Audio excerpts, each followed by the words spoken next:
What's up, peoples? What's up for everybody who is joining us on another platform? If you're seeing this show afterwards, our Xion Network, and we're just waiting for some people to get in, and we're gonna be starting the show soon.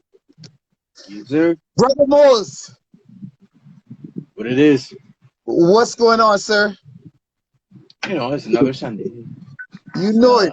We are here. Right? Shout Yep. out to everybody. Listen, I know I'm running a couple minutes late. For the people who live, if catching this live, you're a few minutes late. You know what I mean? I apologize. My fault. You know what I mean? Some stuff to do. Some stuff to take care of. But yeah, we are here. The show is a go. Brother Moores, how you feeling? You know what, hero? We're gonna share the link. And we're gonna ask the people who are here to share the link as well. Sure. So you're gonna see me staring at the camera, Well, but looking crazy. well, he is. I can't.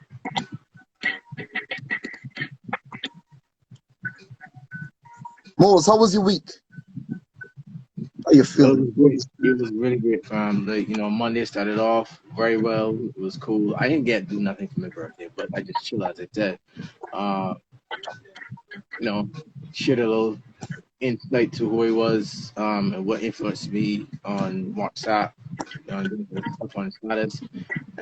Between then, usual day, Wednesday, Thursday, Friday, same old, same old.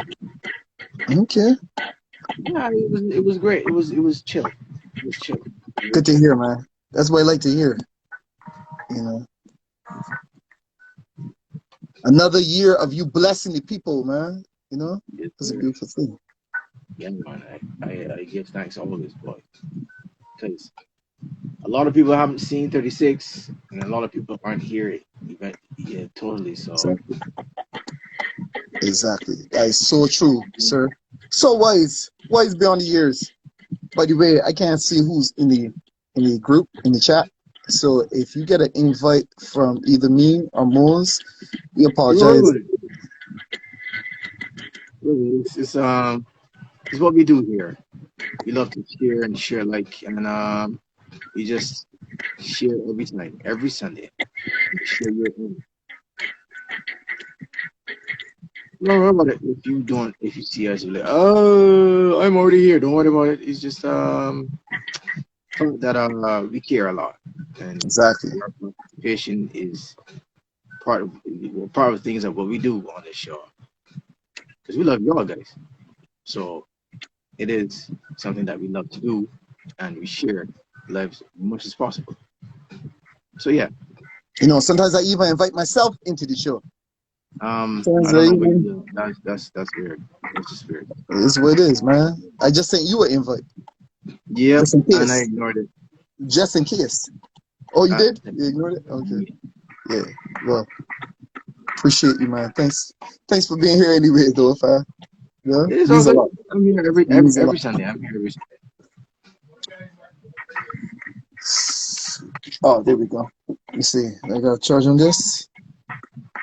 No. Just giving people a chance to come on in. Yep. Just waiting.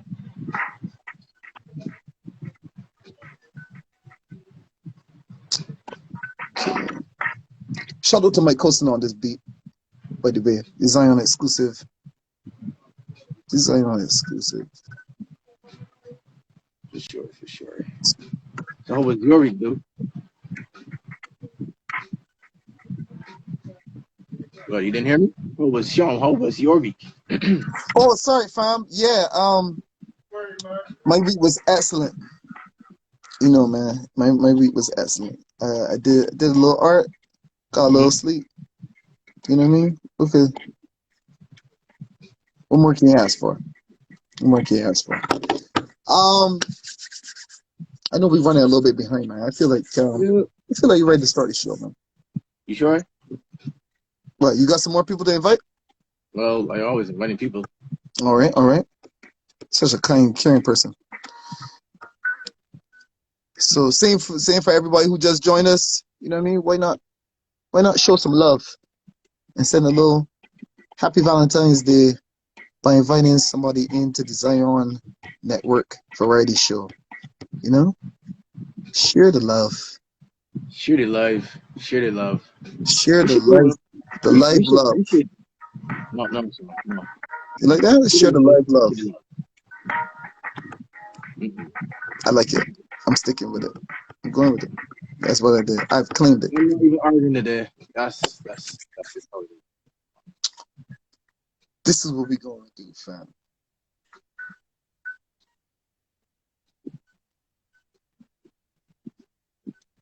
All right. You ready to do this, fam? Ready? You are ready, sir. I am. Let's hit that theme music. Oh, I like the slow build up of it. I like it. Here we go. Oh.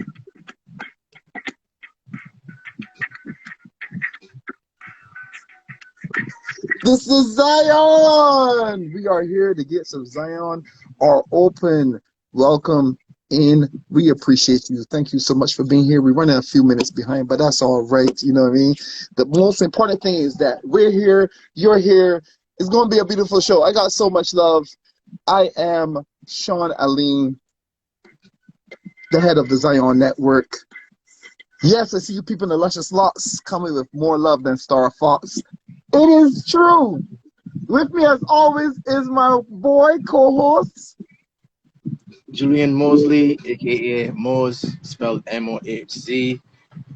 As you know, artist, creative, all around good guy. And back to you, Sean. Moles. I got a question for you. What's that? Will you be my Valentine? What? Is that a no? For me, I'm trying to spread some love, man. I don't usually do this. I don't usually celebrate Valentine's Day. A little piece of info about Sean, a little peek behind the curtain. I was raised Jehovah's Witness, Mose. I don't know if you know that. I knew that. You did? Yes. For the people who didn't know, I was raised Jehovah's Witness. So we didn't really celebrate a lot of things, right? We didn't do the birthdays and things. So I didn't do Valentine's Day, you know? But for some reason this year, Mose, I'm feeling it. All right? Maybe because of all the stuff that's going on in the world. Maybe because of just the love that we get in with the Xion group and y'all in the chat. I just feel it. And I want to give it back. I want to do that, Mose. The fact that you won't be my Valentine hurts me. But I will keep going. I will keep going. Before we go any further, I should give a disclaimer that the following show may contain trace amounts of cussing, silliness, rudeness, shenanigans, sexual innuendos. I have some strong opinions from me and Mose. But they don't represent the Xion Network as a whole. We just want to give you a little escape. We don't hold us accountable. Don't hold Xion accountable for what we say. We say a lot of shit. But you know, we just want to give you a little escape from the craziness of the world and have some fun. So don't take anything too serious. All right, we good? You good? Mose, you good? All right. Coming up on today's show, season 2, episode 7 / episode 41. We got a lot of good stuff. We're gonna have the usual discussion between Mose and I. We're gonna have some trivia. We're gonna do our usual how does it look, how was it? We're gonna talk about we're gonna bring on our special correspondents, Seth Dulcie for in other news. We got special guest correspondent Troy Skeet in the house with Let Me Explain. And we got not one but 2 most special guests. Okay? For sure. The first person that's going to be coming up, Miss Cerece Rennie Murphy, our main guest. Can't wait to talk to this amazing woman. Prolific writer. Incredible. And making a special guest appearance before his full-on appearance next month, we have Micah Blacklight. Mr. Blacklight. He's going to be here joining us for a special little segment. I can't wait, Mose. It's going to be sexy. It's going to be sexy because we're giving love today. You're going to take this love, Mose. Take it. And you're going to like it. this seemed a little bit, come on, a little bit too Take this strong, love. and just seemed weird. This seemed all weird. It's like you Okay, forcing me sorry. to do something. You Sorry, you're forcing me right. to do My something. apologies. My apologies. Hey, Sorry. you're in Wanda and I in Vision. You know what I mean? Just saying. As Mm. far as just saying, yeah, we might probably say a couple of things. Now, might be, leading up to something. Just saying. Well, speaking of that, Mose, Ah, WandaVision, and the under good circumstances, a loving couple, would you say? A loving yeah, couple. yeah. And that's what we're going to be talking about today, fam. Of course, that's We it. are going to be It talking is. about our favorite couples in comics and pop culture, if you want. Our favorite couples. And as always, you know, Mose, you know who we have with us, right? We got our third guest, the audience, the chat. Yeah. Y'all are part of the show. We want to hear Before we from you. go, before we do anything, you see what I did? I Pin already it. see it, fam, and I'm on it. We in sync today, brother. All right? Let's Do you talk. feel the love tonight? Do you feel the love tonight?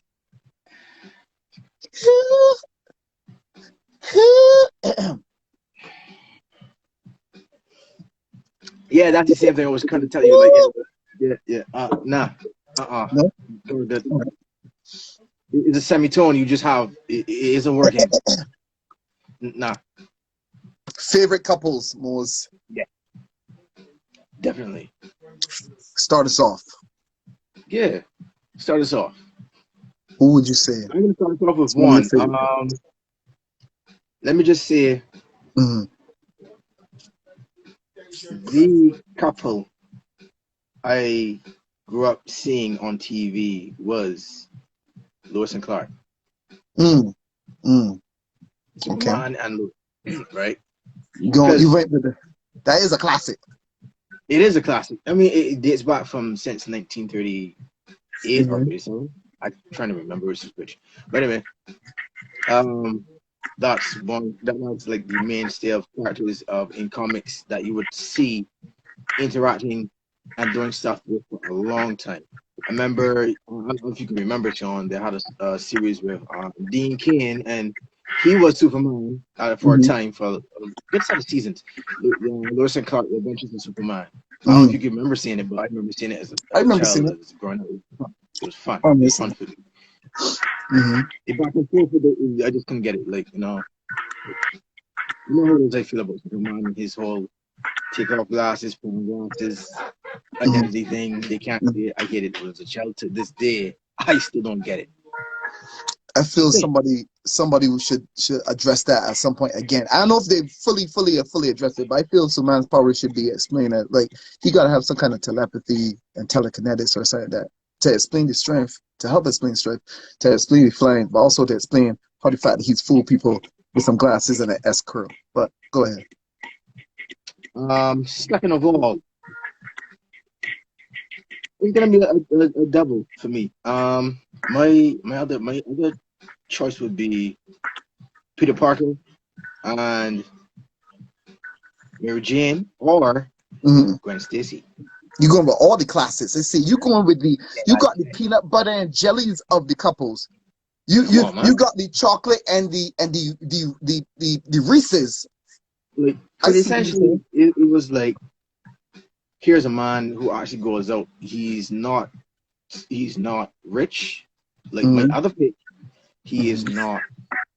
Well, he is super smart, but he's kind of like a grassroots kind of on the block, around the way superhero who Mm-hmm. goes to fight crime, comes home, battles with whatever, and he's home being welcome, actually being welcome in his arms is his girlfriend Mary Jane, and she's also the same as the grassroots thing. It was just really something to see.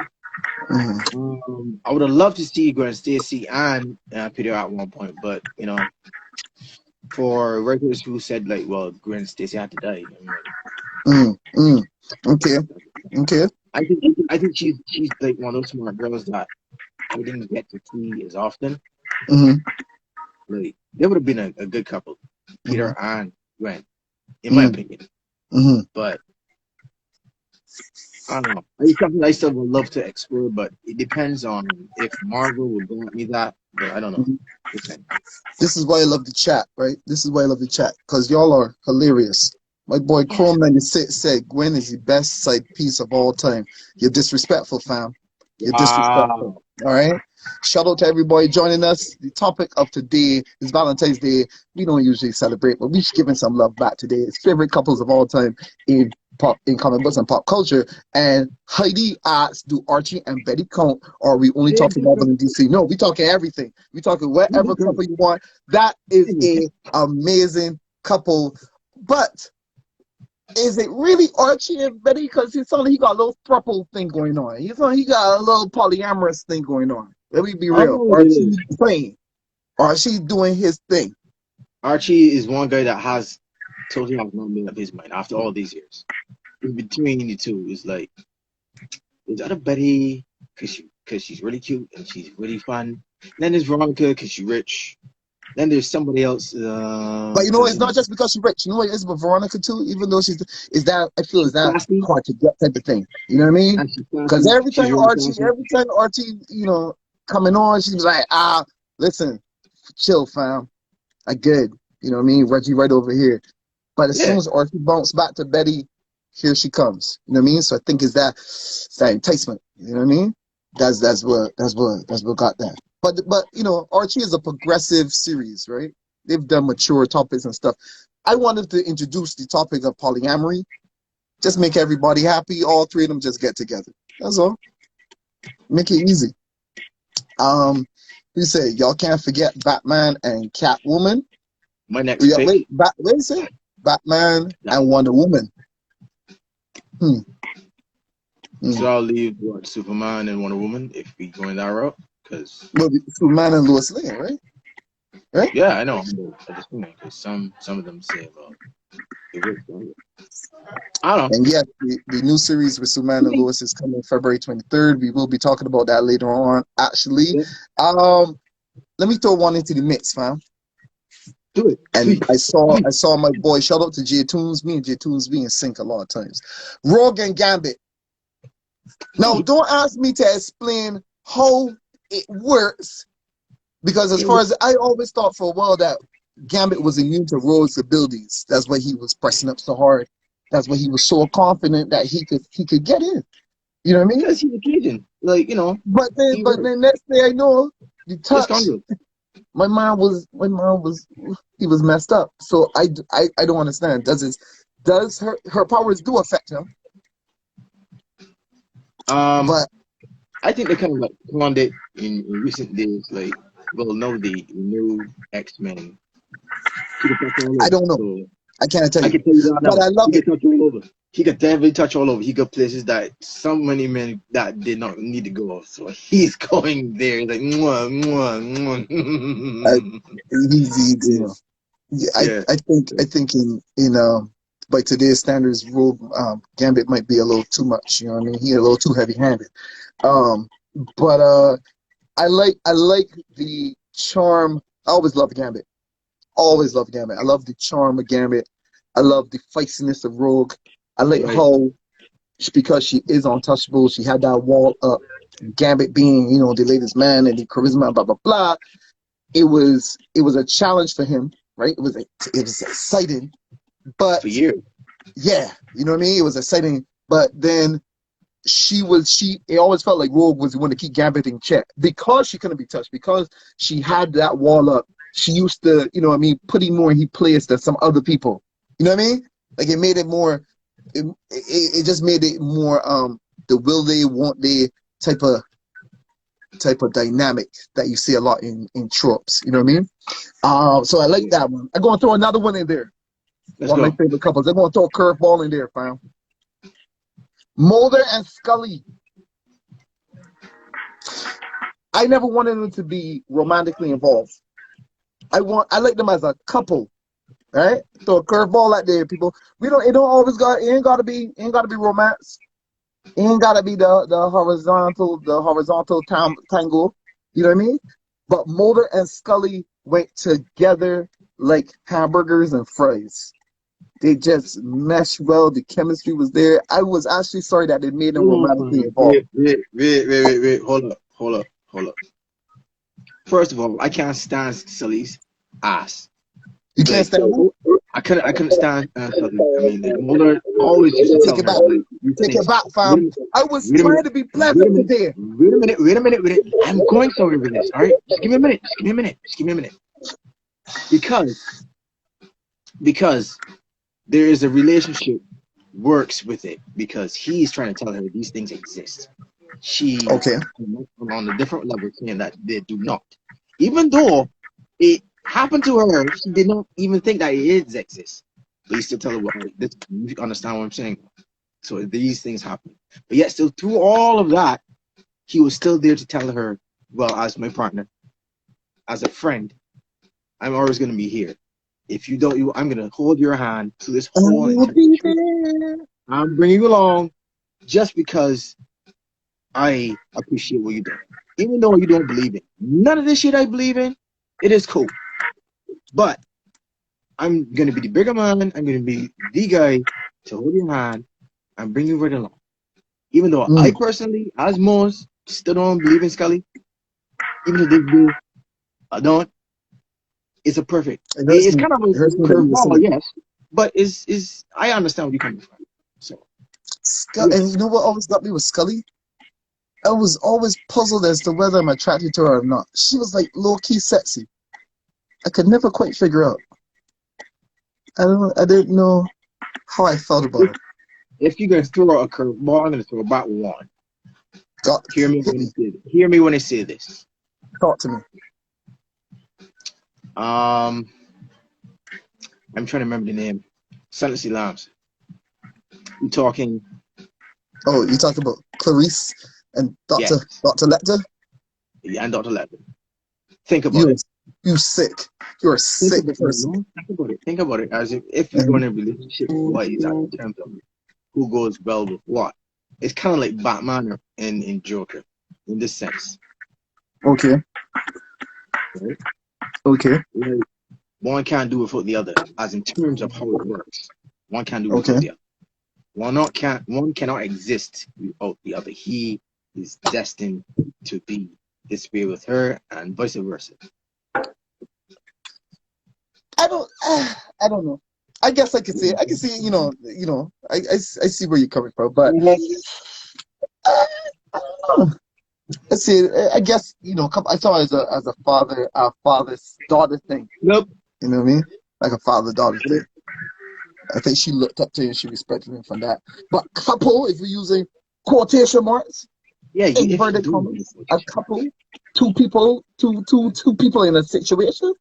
Yeah, we can let's say what y'all think. Y'all agree? Y'all disagree? We doing this. We do this for y'all. What am I missing? What am I missing? There's another that I was trying to remember. So wait, so hold on. Ooh, You're wait a throwing minute. curveballs. If you want to throw a No, curveball. it's not curveball, it's not curveball, it's not curveball. You're just saying, speaking of which, Mm-hmm. Joker and Harley Quinn.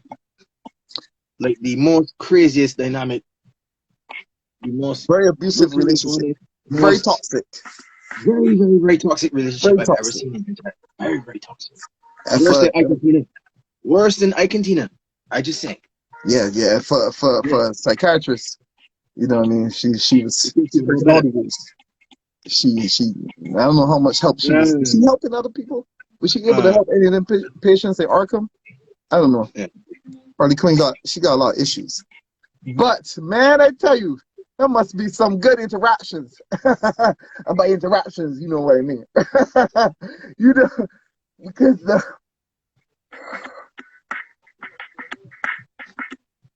you know what?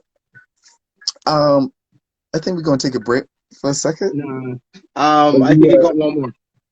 Hold on, we gotta say this because we gotta bring our special guest on. You sure? Because I can Yes, name one more. Just I know, one. but we coming back. We coming back. So we got, because I G, gotta make right? sure we G, got no, the time. I can't. Oh my You know God. what I mean? Okay. So, Well, but I'm just gonna leave here and gracefully take my leave, and I'll just be in the backgrounds while y'all get to see the guest for today. And I'm gonna do my job. So I'll see y'all guys in a bit. already. And yes, so Moses is going to be in the chat talking about some more couples. I was going to say Sasuke and Naruto. How y'all feeling that? All right. But it's that time to bring in our special guest. And I want to be courteous of her time because she is, a very busy woman. And, I was the one who started the show late. So, coming to the stage, the digital stage, let's show some love for Miss Cerece Rennie Murphy.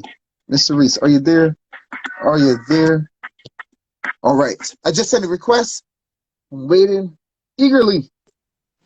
I'm seeing it, and it's here. Hey! What's going on? Yo, people, show some love for this amazing person. How are you feeling, Miss Murphy? I am wonderful. How are you? Fantabulous. Listen, I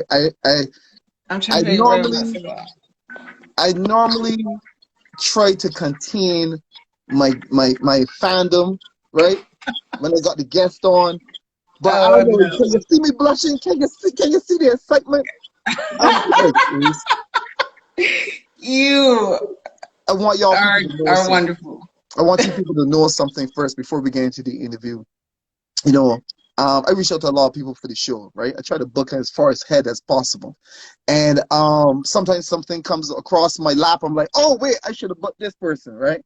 And there are some people that when I book them or when I reach out to them, sometimes they give me the runaround. And it's like, oh, well, you got to talk to my manager. And then you got to talk to my manager's secretary. And you got to talk to my manager's secretary's dog. And I reached out to Miss Cerece, and instantly she got back to me, and she said she would love to do it. And this is listen, peoples, this is a woman right here. You know what I mean? I know she just had dinner with Barack Obama. I didn't think she got time for a small time person reading, but she's here. So thank you so much for being here. It is my pleasure. You can hear me okay? Loud and clear. Oh, wonderful. It is my pleasure to be here on my first Instagram Live. What? Oh! Xion Network. That's right. It's an honor. Thank you so much. That's right. This is the initiation right here.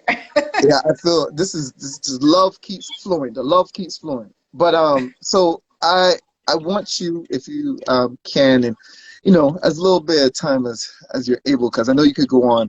Tell the people a little bit about yourself. Of course. Hello, everybody. Thanks, Ray Comics. I see you there. Thank you, everybody.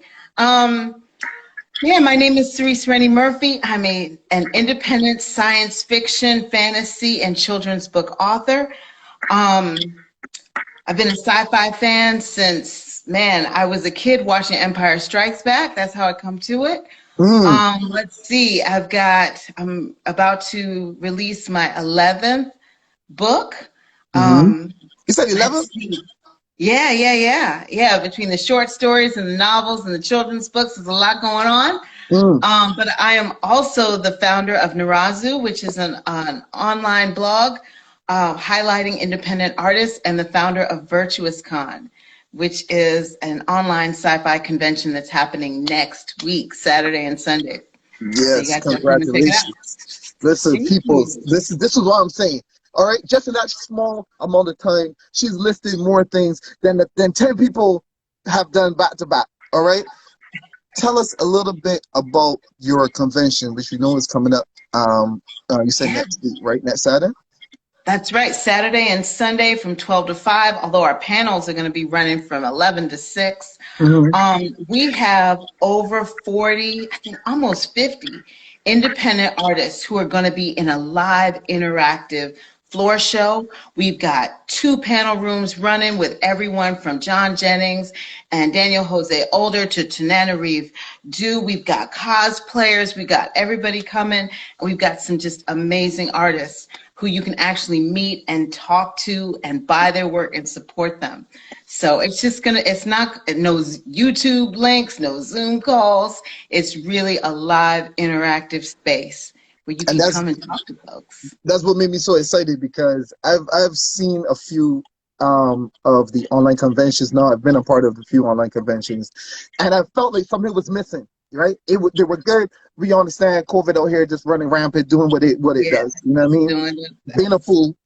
And so like, you know, it's tough to really recreate that feel of an in-person convention. But with yours, I noticed it had that look of like you can engage with the creators. Is that, like, was that your thinking going in from you having done conventions yourself? Like, you have to make this part of it. Was it a happy accident? What was the thinking behind the convention? Well, you know, I'm an independent artist first.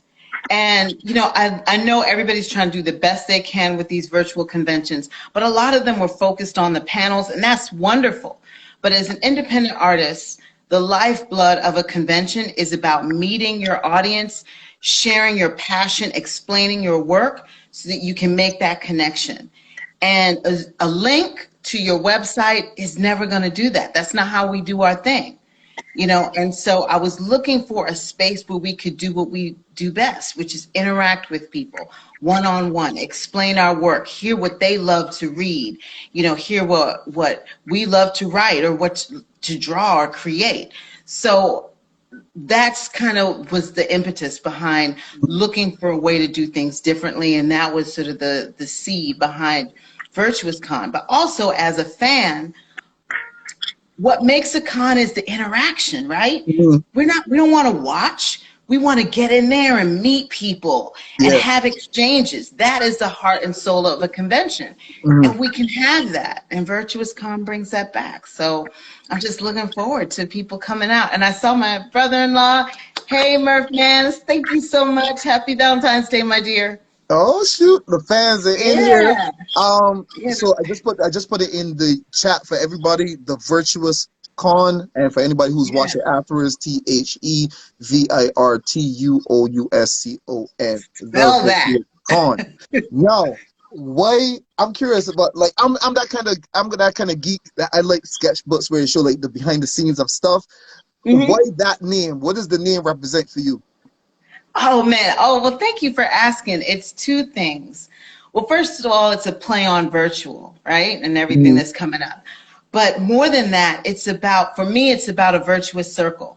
You know, this independent creators community has given so much to me, been so generous. When I started almost a decade ago now, you know, I didn't know anything about how to publish, how to get myself out there. And people really took me in. They showed me how to exhibit at a convention. They showed me, you know, how to get a cover for my books, how to get an editor, all these different things. And every time I go to a con, we're always doing that for each other. But the amazing thing is, it's not just artists doing that for each other. It's artists doing that for fans and fans doing that for artists. It's just this incredible circle of just goodwill. You know, and that's really what it's about, creating that virtuous circle. And no matter how long COVID lasts, we still need to connect. We still need to help each other, support each other, inspire each other. And that's what Virtuous comes about. And thank you for doing this. Was it always a dream of yours to do a convention? Like, were you planning to, like, before this, were you like, yo, I'm going to do a physical convention, and you change it to virtual? Or was this like just something that came about because of COVID? You know, the truth is, it's been a dream in my head for a while to do a con that focused on independent artists, and gave us a platform to do cons in the way that we want to do them. And so, actually, you know, COVID just and having to go virtual created the ability to do it. You know, it became within reach. And then when I found the platform that we're using, you know, everything just sort of came together. Well, congrats again too. Like, how long was this in the works? Like, because I know I've been around some people that plan conventions, and the amount of work that goes into building something is insane. So, how was the process for you? Was it smooth? Was it like, this is nothing? Like, you know, I started around March. End of March is when the idea came. You know what? This is what I'm going to do.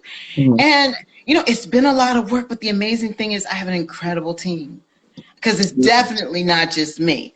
It's a lot of work. It's all the work that you imagine, plus the more. But I have an incredible team of people that believe in this vision, and that's what makes it work. So, yeah, it's a lot, but I've got a great team to help, so we're doing it. That's what I'm talking about. The love. The love. You know what I mean?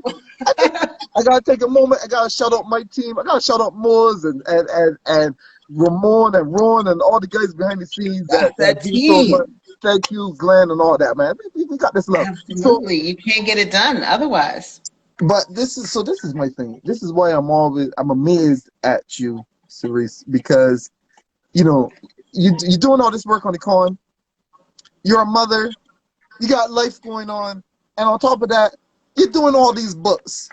How do you do it, Cerece? Is there like 5 of y'all? Is that what it is? That's right. That's right. No, it's time. I mean, it's taken, like I said, it's almost 10 years going with the books. I've averaged about a book a year. Wow. It's passion for what I do.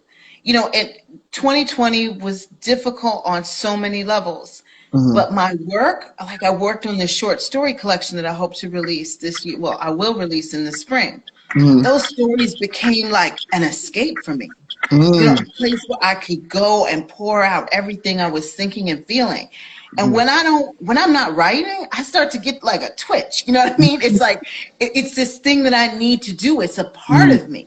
Yeah. And I didn't think it would be that way, but it absolutely is now. And it's just, I don't know, I'm just passionate about the things I'm doing. I'm grateful. Every aspect of my life, I'm doing something I love.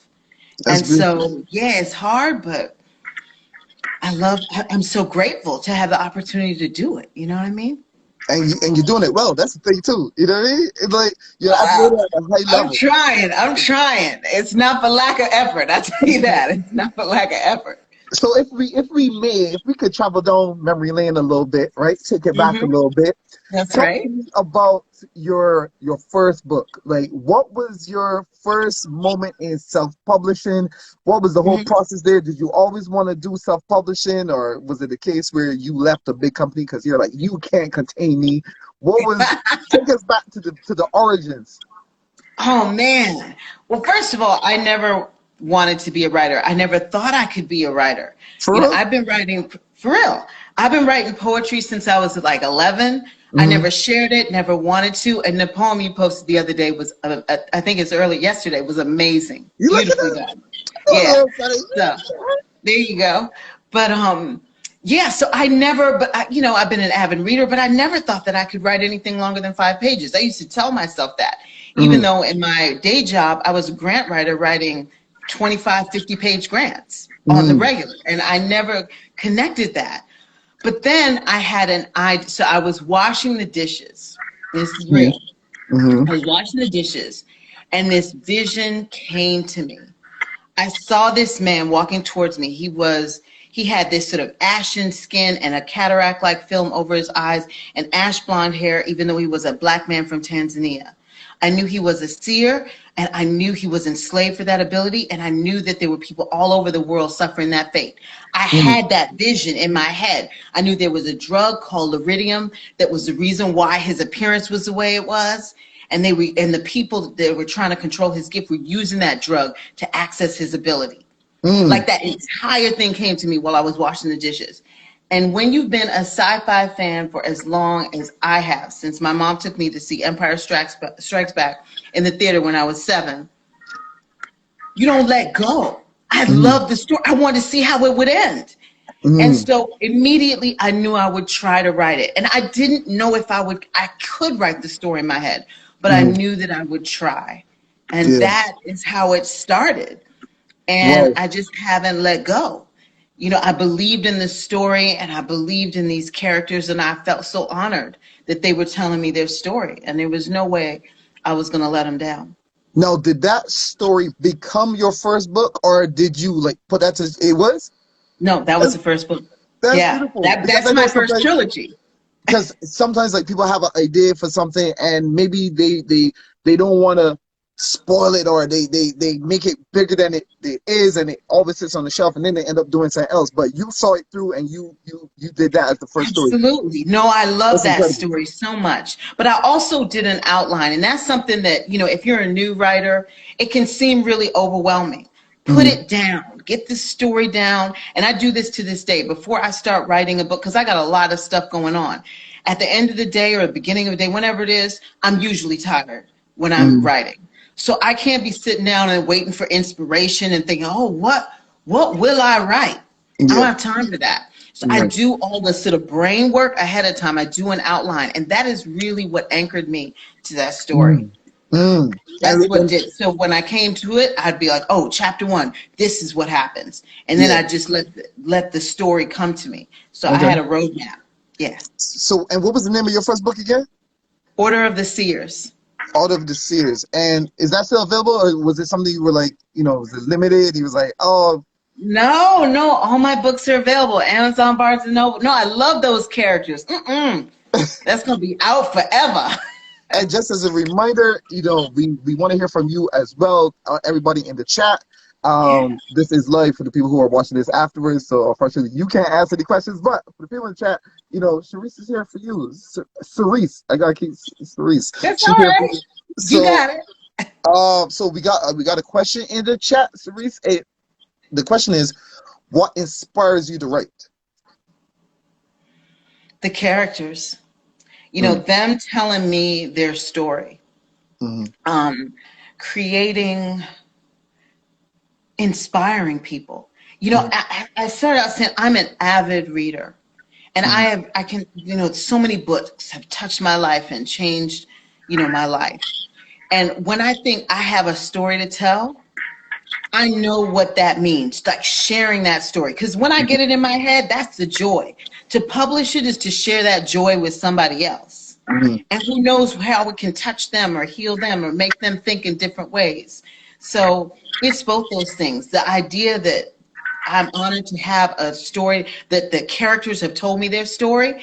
And the reason they told me their story is not for me, it's for that person that needs to hear it. And I don't know who that is, but I'm going to make sure that I do, like I said, I don't let them down and I get their story out. So that's really what drives me.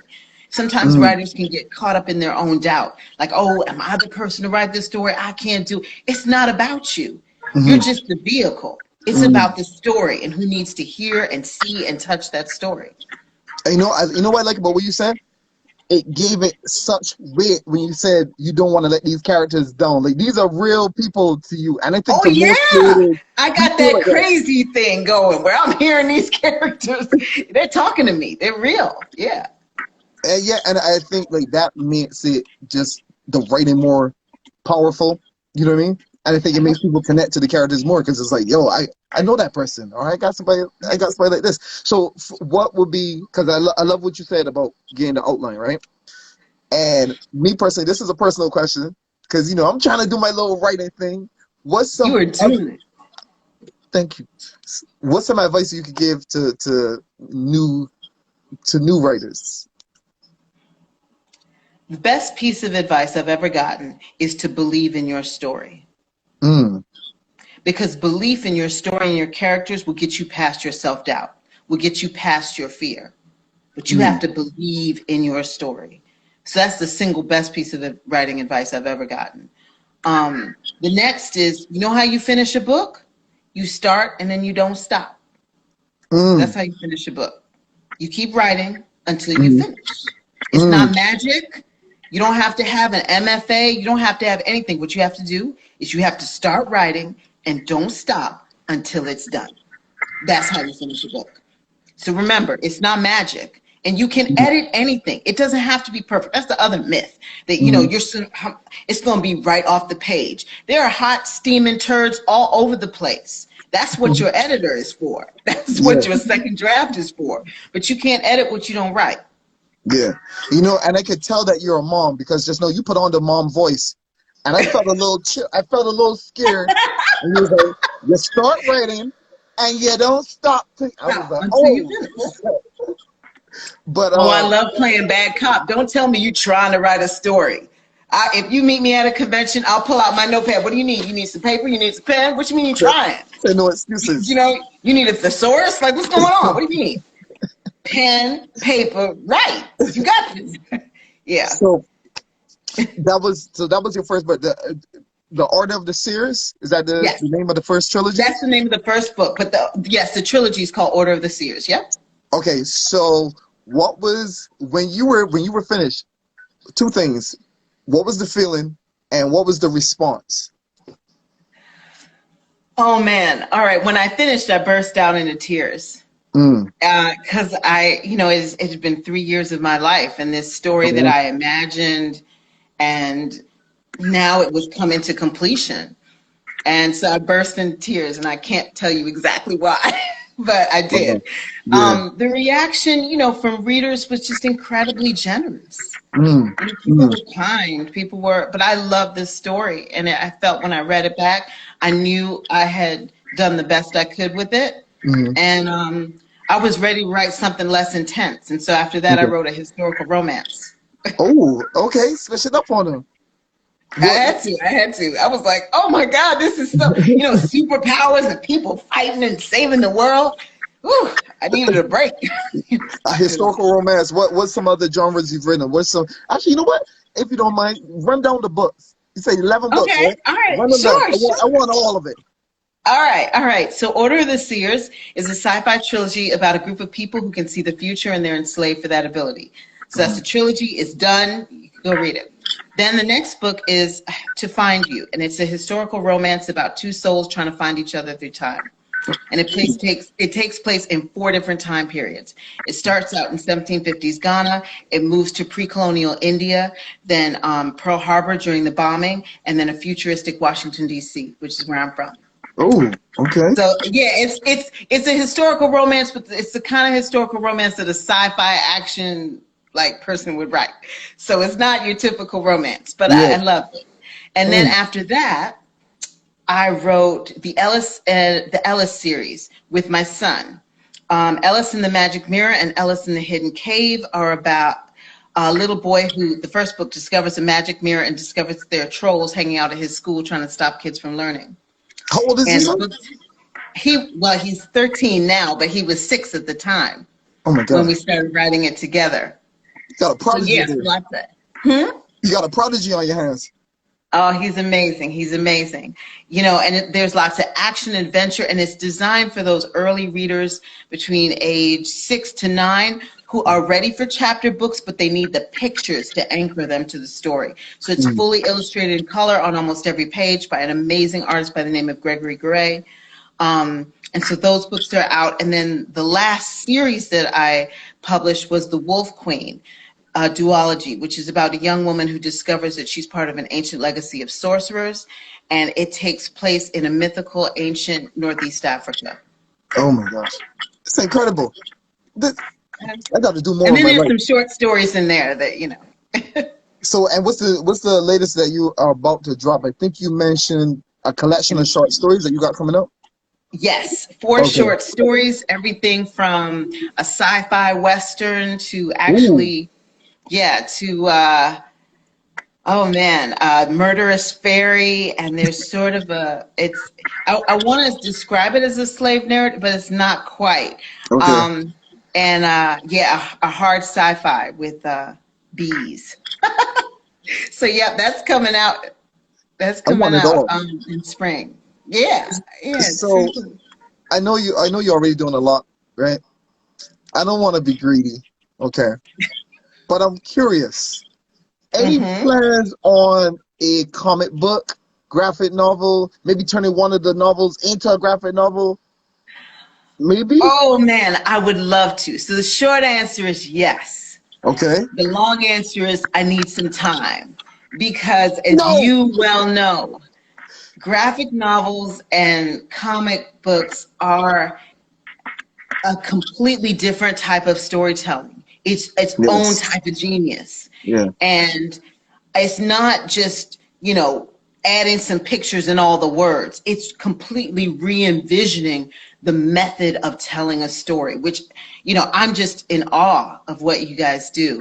But it's going to take me a minute to really get my head in that space where I'm ready to learn how to see the story differently so we could tell it in these different mediums. But I'm absolutely excited to do it. So I'm putting it on my list now. I don't care. I'm putting it on my list now. I see people in the audience. They love it as well, so they're excited.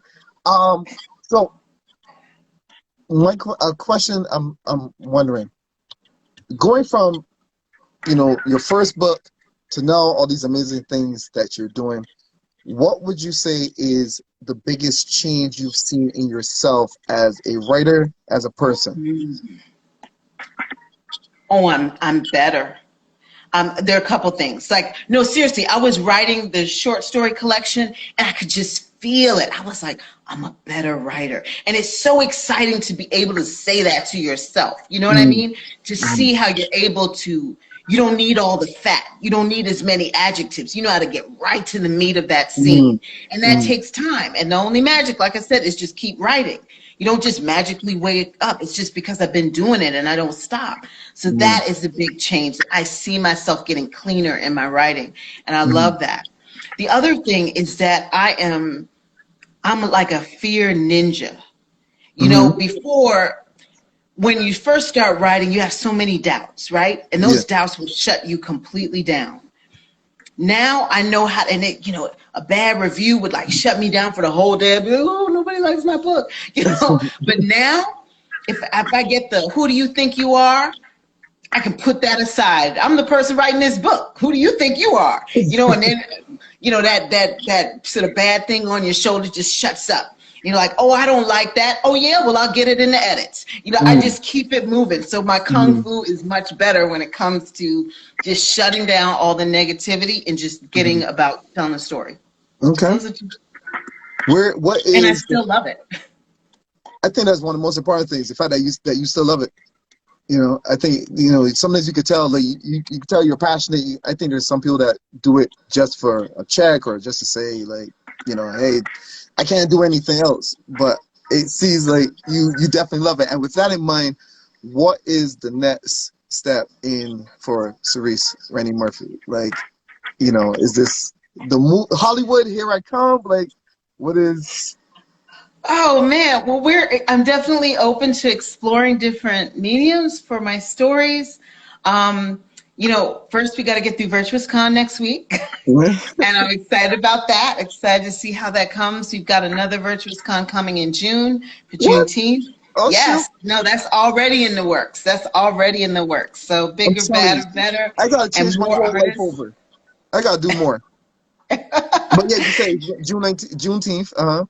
Yeah, we're doing it, and then I've got to release the short story collection. The third book in the Ellis series is coming out this summer, and then I got a space opera that I've been noodling with for years that I got to start writing. Ooh, exciting times. I don't want to hold you up too long.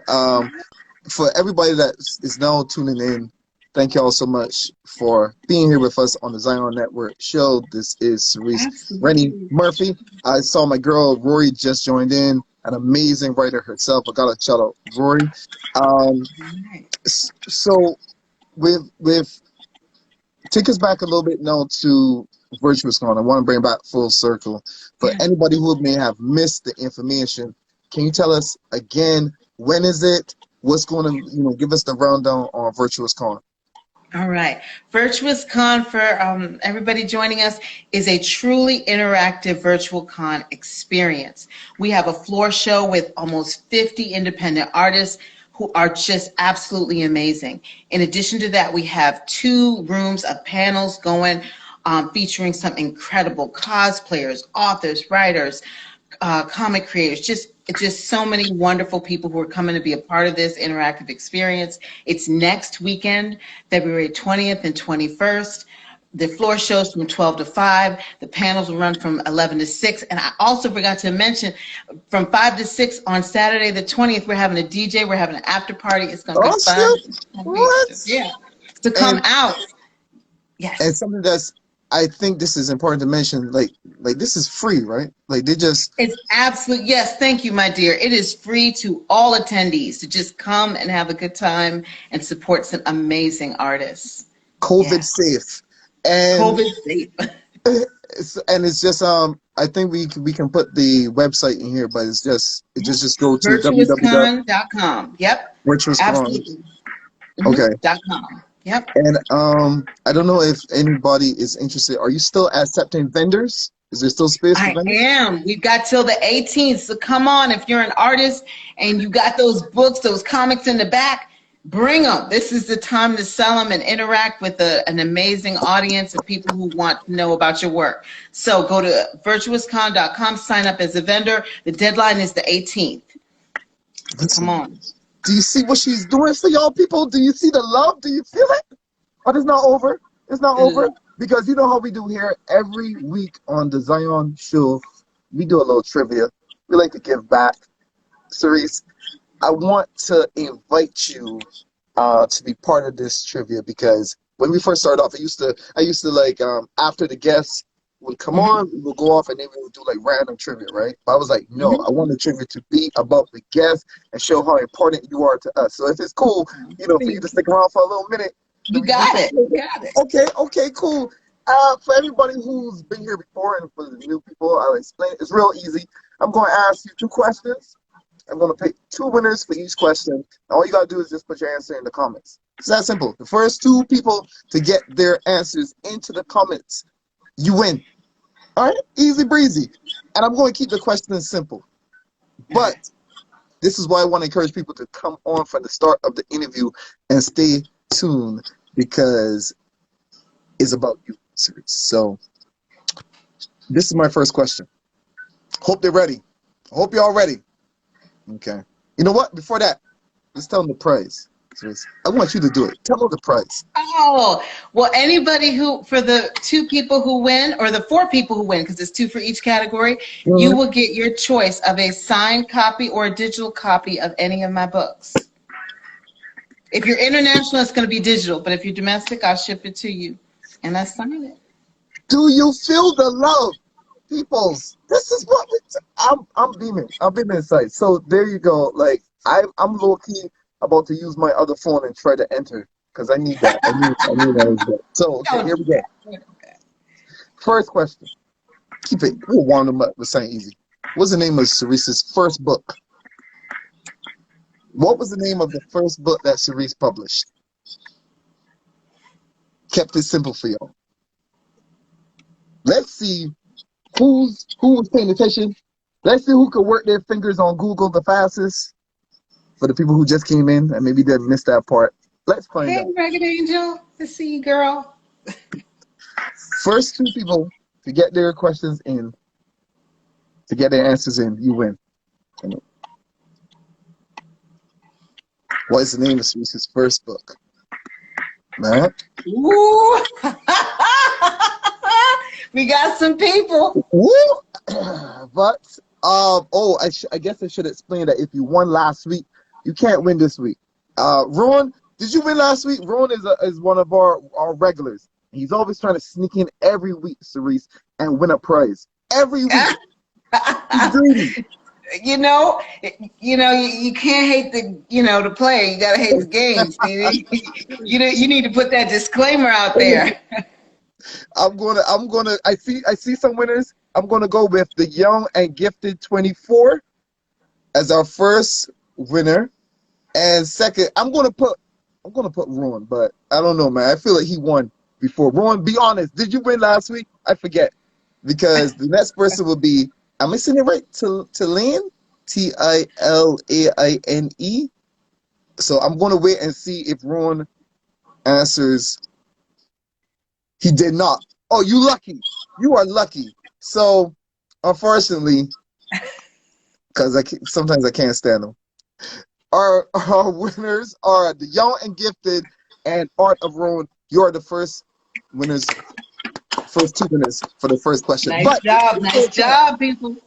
You still got time. We got another question. All right, that was the easy one. This is we gotta see if they're really going to be paying attention on this one, Cerece. Okay. What is the name of the movie Cerece said inspired her, got her into science fiction? What is the name of the movie Cerece said got her into science fiction? She said she saw it when she was a little girl. It's a classic. There's still a chance for you to win. This one is the tough one because I don't know if this is common knowledge out there on Google. No, this is not. That's right. That's right. You would have had to be here. You would have had to be listening to the interview, paying attention. Oh, we got some people. Oh. What we got? No, see, this is why I don't like Ron. All right, here's the thing, Cerece, that you gotta understand. So we got a large contingent of the audience from Barbados, right? So here he is, Ron, one of the winners is in Barbados. He's asking me to bring the book in my suitcase for him. Do you see what? Where you gonna bring? What you gonna bring? Wait, well, hold on. Cerece, where you from? Where you from? Trinidad and Tobago. Yeah. We got a Trinity in the house. We got Trinity. That's right. Oh God. Wait. We got to start this interview all over. I want to hear every question answered in a Trini accent. Oh no, I can't do it. All right, let me go back and let me see who won. All right, so Young Gifted, you won the last question, so you can't win this one. Sorry, all right. Don't spread the love, spread it out. So Ash, you said Star Wars, but that's a broad answer. You needed the exact. Ron, I'm not even gonna bother with what you asked me. Celine came back. Stuart, you came back and you won. She got. I'm sorry if I'm messing up your name, but Celine Stewart. But you're one of the winners. And who else? Anybody else? Because you still got a chance. There you go. I see you got some training. One person. There's still a chance. Who's gonna say the name next? What is the name of the movie? There were a couple people I saw. Yeah. I think people gave up when they saw the answers. They thought other people won. Oh yeah. There's still a chance for somebody to get it. We got one more. Come on. What is the name of the movie? I will sign that book. It's in the chat. Bam! We got our winner. Pudgy 44. All right. Yes. Show some love for our winners. Thank y'all so much. Thank you. I appreciate you coming on board. All the winners, I'm going to be in contact and get your information and all that. We're going to hook you up with Cerece. Cerece, before you get out of here, tell us one last time, any last things you want to mention? Tell us again about Virtous Con, all that stuff. Yes, Virtous Con is free to all attendees next weekend, February 20th, 21st. Come out. Go to virtuouscon.com, sign up, and come and have an amazing time. Can't wait to see you. Thank you so much for blessing us, Cerece. We appreciate you. You're so sweet. Thank you for the Trini accent at the end. All right. Anytime you come to Philly, we going for some rotis and with some tamarind sauce. That's right. That's right. Call it. That's right. I got you covered. Well, have a good one and stick around. We got some more stuff that we're going to be discussing on the show a little later. I want to hear more about your favorite couples and yes, I heard talking about Mulder and Scully. I saw. Thank you. Yes. Thank you. Come on, we here. You feel it? What's another one of your favorite couples in pop culture that you would say? Comments. Princess Leia and Han Solo. Ooh, okay. The questionable situationship. All right, I like it. Well, more like Return of the Jedi. By that time they had it together. But thank you so much, Cerece. Enjoy the rest of your Valentine's Day and all that. And we'll be hearing from you soon. You got it. Thanks so much, guys. All right. Yo, listen. I'm excited. I feel the love. Please stick around because we got more show. I want to keep this rolling because I started late. I apologize to everybody who was here. I want to roll right into our next segment and bring on Troy Skeet. Troy is going to be coming on with his segment called Let Me Explain, where he gives us a conspiracy and he tries to prove that his conspiracy holds weight. All right. So Troy, if you're in the building, come on in. And while you do that, I just want to say again, thank you so much to Cerece Rennie Murphy. What am I seeing? There we go. Troy. All right. I just sent a request to Troy. Cerece, thank you for all the wisdom and everything that you do. We appreciate you. Oh, okay. All right. What's going on here, Troy? Ooh, man coming like a villain, sipping on the wine from the goblet. There's love in the air, Shawn. Okay. Oh, I see that you love the drinks. But you know what else is in the air? What's that? Truth! Okay. The Guardians of the Universe and the Green Lantern Corps. All right? More run by fallible politicians than benevolent gods. You talking about the little short, cute, nice? Yeah, the midgets. Yeah, the midgets. Don't do that. Yeah. All right, wait. Hold on. Let me explain. Go for it. I got my truth right here. Okay. All right. Firstly, all right, the Guardians of the Universe were intelligent life forms, right? They say that they were the first intelligent life forms in the universe. Okay. Used to look tall, grayish blue, until they combined themselves with some symbiotic life forms on their planet Maltus, gained super intelligence, became immortal, and pretty much gained godlike abilities, right? Okay. Okay. Now, they like you to imagine that they're these benevolent gods controlling the Green Lantern Corps. But really and truly, they're corrupt as hell and they're fallible. First point, they keep important things even from their highest ranking members, even when this knowledge could save lives. They told no one about Larfreeze the Orange Lantern. There's a sector of space called the Vega Sector. They hid their agreement that no one would interfere with Larfreeze under the guise of a peace treaty with the Spiders Guild.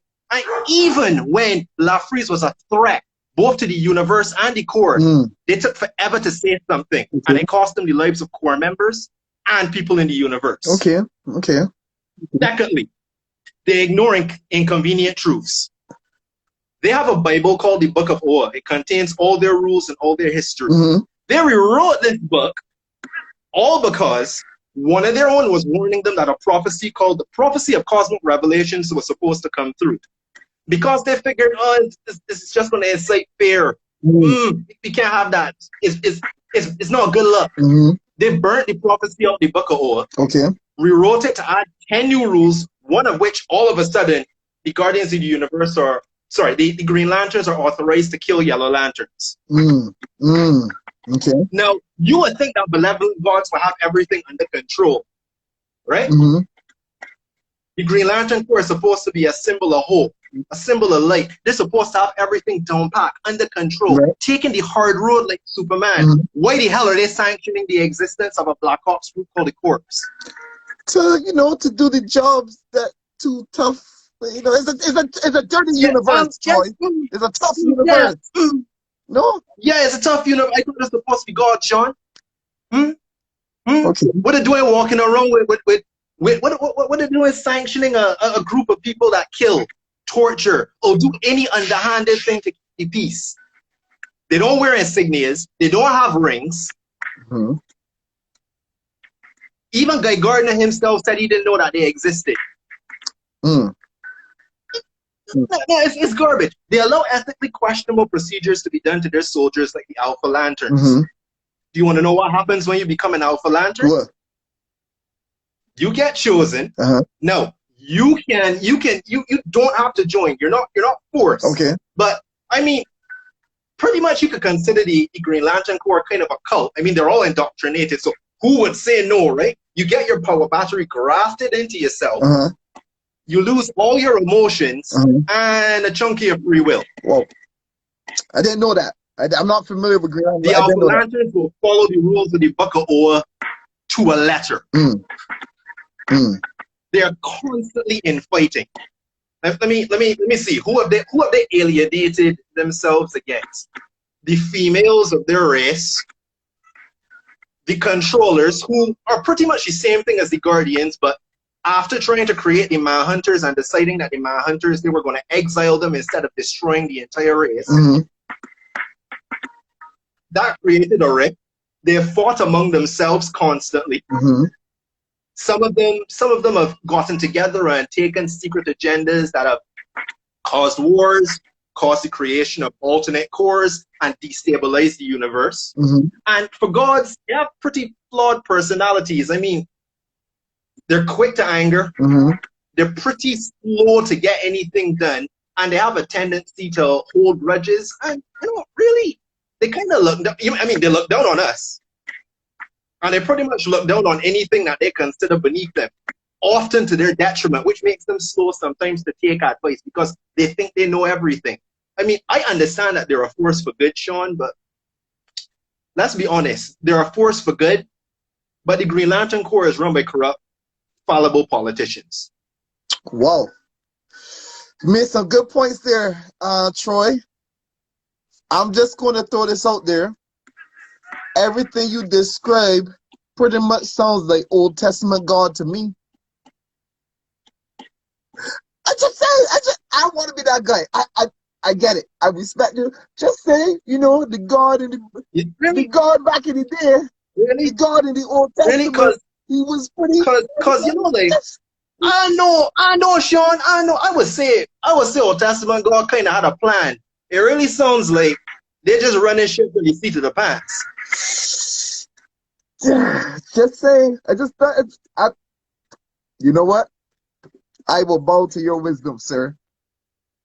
Thank you for presenting us with another episode, another theory on Let Me Explain. Do you feel that you explained it properly, that maybe you brought some people over to your side? I mean, it's looking so. I like what Nak is saying. He's saying, to be more precise, Troy, they're a force for balance. I will not disagree, Nak. They're a force for balance. But you see, my problem is that they aren't truthful about the fact that they're just as fallible and imperfect. They like people to believe that they have everything under control. Nothing phases them. And they're these like completely perfect forces for good. Like Do you know how many people died? Do you know how many people died when Corona broke free of his prison? Maybe they should have told the honor guard that one of their oldest enemies was entombed on a planet there. You know, but I mean, who cares, right? It's just a few hundred. It's just a few hundred dead lanterns to ring to find new people, right? Well, I also know that in the Bible there was some sacrifices that was asked to be put up. Just say, you know what I mean? There was some tests that was asked to be made of Abraham. You know what I mean? You know, people out here killing lambs for the altar. I'm just saying, you know what? You're right. You know what? We're going to continue. Well, you know what it said? You say what? I said, you know what it said? What's that? The truth is out there. Oh, I see what you did. Bring it back to that. Before you get out of here. Make sure you know your own. Say again? The truth is out there. Make sure you know your own. Bars. Before we get out of here, Troy, bless us with one of your favorite couples from pop culture or comics. Apollo and Midnighter from The Authority. That's a good one. I do like their dynamic. That was, and it was. Go ahead. No, sorry, I didn't want to interrupt. No, I was just thinking of what Fabian said last week, and he said like the small moments. That was a small big moment in comics for him. Yeah, I admire them because when I first encountered them, they impressed me as being one of the better showings of a homosexual couple in comic books, where the fact that they were homosexual, it was very secondary and not thrown in your face. It was very organic. You were given the two heroes first. You were given whatever problem they were facing. You know, you got to know them, and then just the fact that they were homosexual, that was just secondary in the background, and it only came into the foreground where it was important. Didn't feel too kind of not really impressed. Well, and overall, The Authority is pretty much my favorite comic book series. That's why me and you. That's why we bought Troy. Even though sometimes we disagree a little bit. You know what I mean? That's why we here. The love, man. Everybody here. They're here, buddy. Yeah. So thank you, man. I'll say happy Valentine's Day to all the people in the chat, and big up my boys. Sup Rune, sup VT, sup Mose, sup Net. The crew is here. Well, Troy, thank you so much, man. Enjoy the rest of your night and your wine and all your theories. And we'll see you next month. Yeah, it's true. The voices. The voices. Whoa. All right. What? Later. What? Huh? What? All right, bro. Safe. That's Troy. You gotta be careful with Troy. Troy will turn on you in a second. But thank you. That was another episode. That was another segment of Let Me Explain with Troy Skeet. We are going to go into our next segment with my boy Seth Dawsey for his segment called In Other News. And you know what? It's Valentine's. Me and Seth, we usually got like, I don't know. Well, I think Seth got a problem with me. I'm hoping that today is going to be nothing but love. That's what I'm projecting out there. Seth, are you in the building? Come on in. What you got for us, sir? In other news, hopefully you see this. Hopefully you didn't fall asleep out there torturing kittens. Jay Black, don't start. My brother, my niggas. Do you feel the love? Shawn Alleyne. Shawn Alleyne. Yeah. The other news. Oh, Nah, okay. Sorry, I wasn't ready. I wasn't ready. Sorry, go ahead. All right. Okay. Right. Uh-huh. Gina Carano, who portrays a Carla Dune on the Disney hits TV show, Star Wars: The Mandalorian, has fired Shawn. Yes, Mitches. Carano has been fired for Disney for statements made on her social media account. Right? Among other things, some of the posts were included some transphobic comments, which is I heard about it.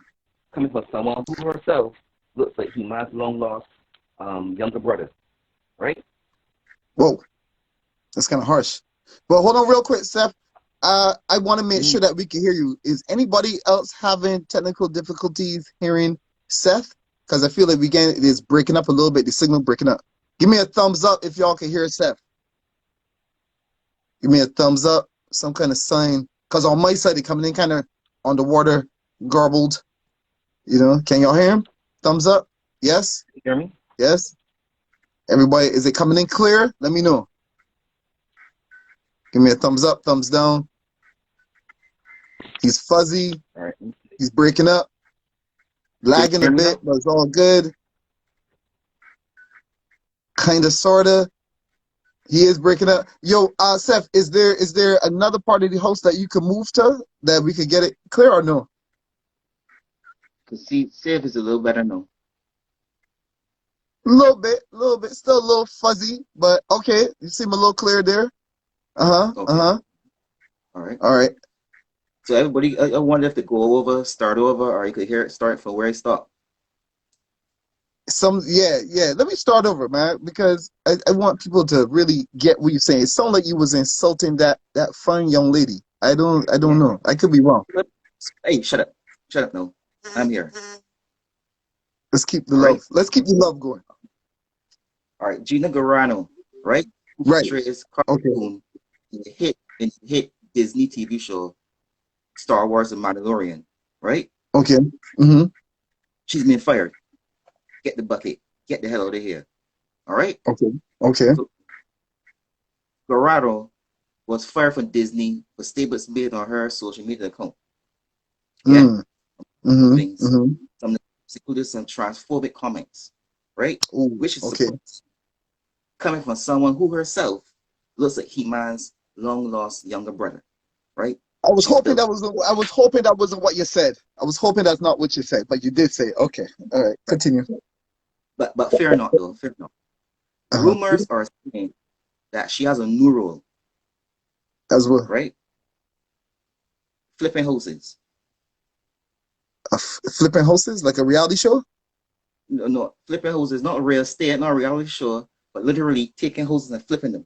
Because, like, demolishing, just flipping houses because she's so big. She's in construction now.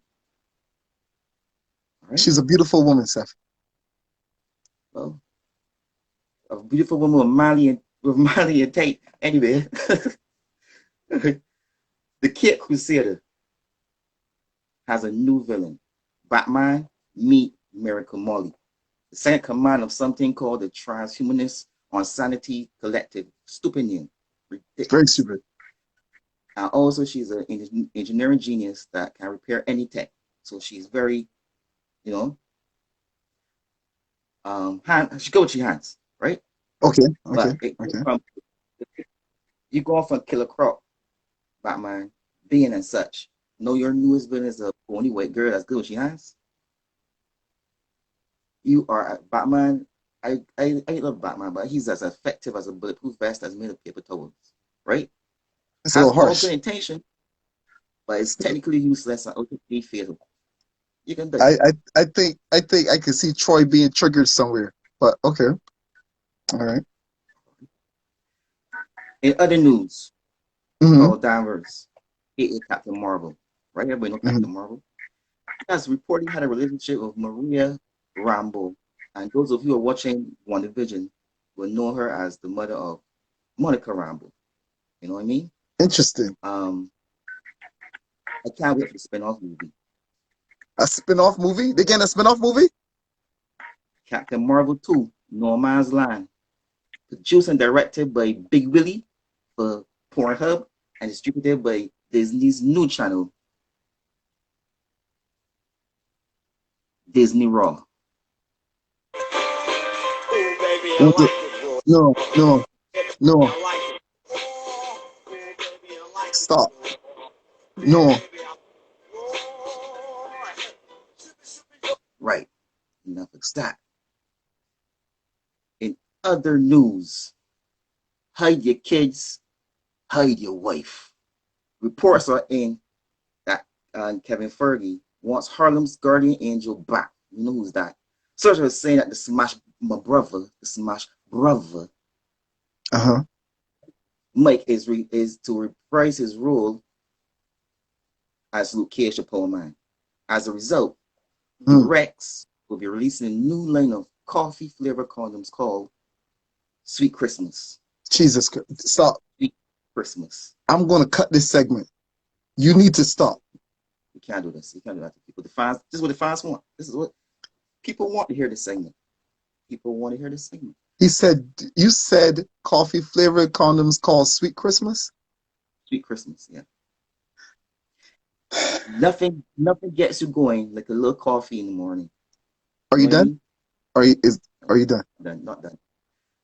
In other news, for those who can remember last week's news on Zack Snyder and his overpriced Justice League team meals. Now sources are saying that Justice League will be an R-rated movie. It'll be R-rated. Okay. Snyder has repeatedly stated that the movie will have a different rating, but he decided to remove that one sex scene between Aquaman and the school of fish. Reports saying that all the fish in the school were over 18. So it was legit. No charges will be pressed. Oh my God. Oh, no. No. True story. No. True story. No.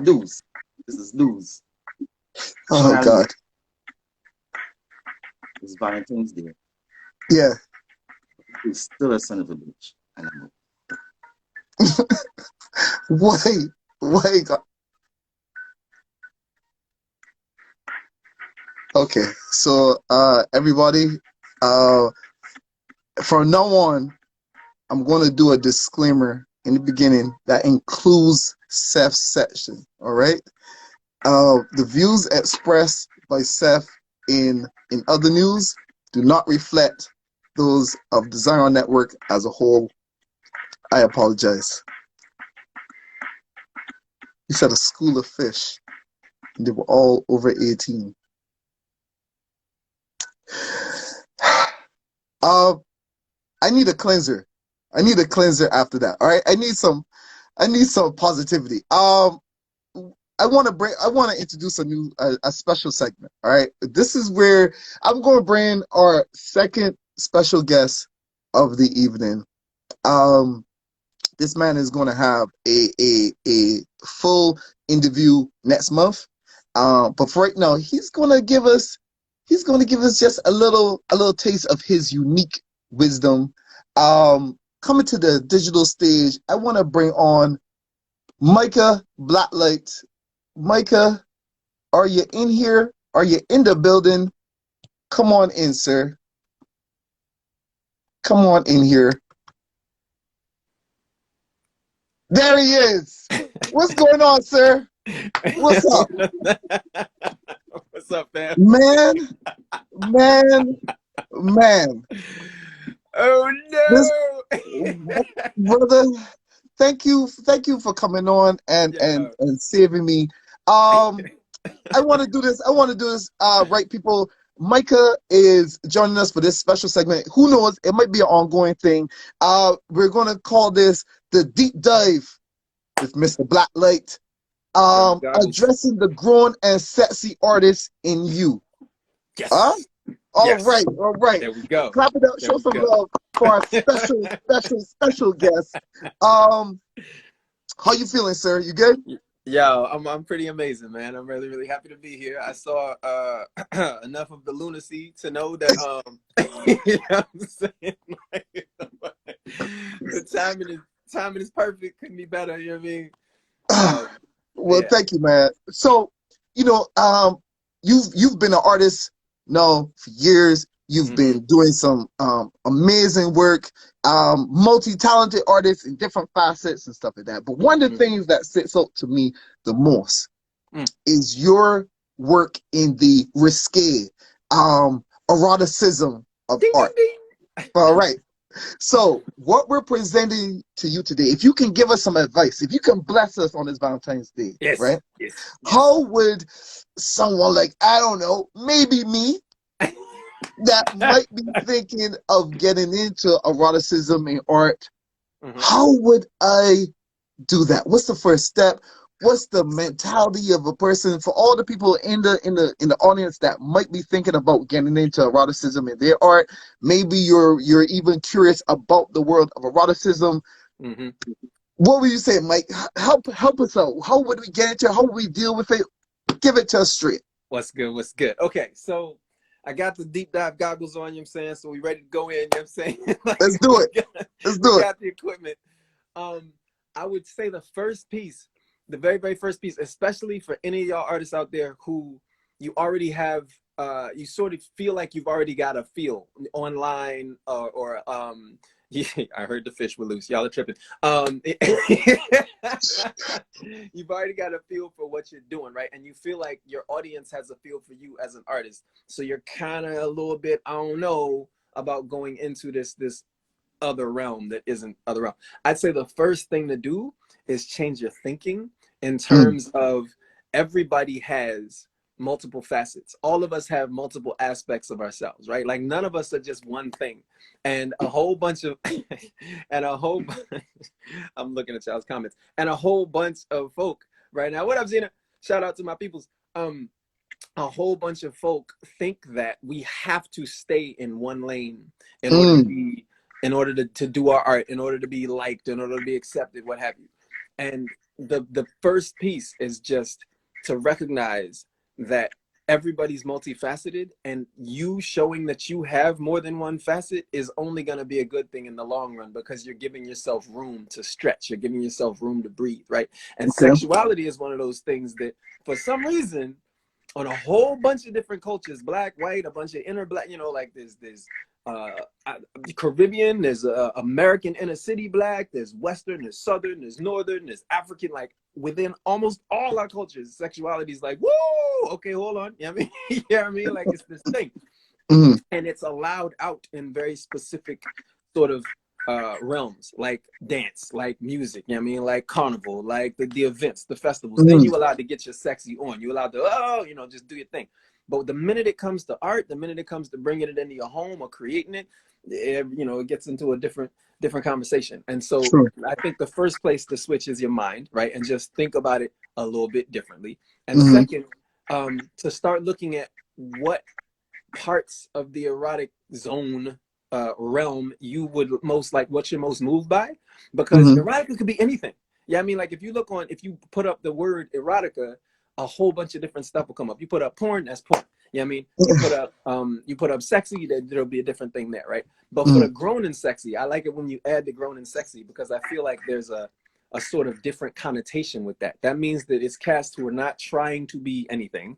They've already been through it. Some of them had kids, none of them virgin, like they doing anything, but they're just dipping into a place where they're like, yo, I want to add some sensuality. I want to add some sexuality to my whatever. And when it comes to your work, I just say, look at what does it for you, right? Like for some people it's curves. For some people, some people are breast people, some people are leg people. For the females, sometimes it's about the dudes and beaters. It's about whatever it is that's like really doing you, like just the small things, like what are the fashion parts, what are the costume bits, because especially when it comes to comics, 3/4 of the female costumes is just, forget, like they're almost non-existent. Right.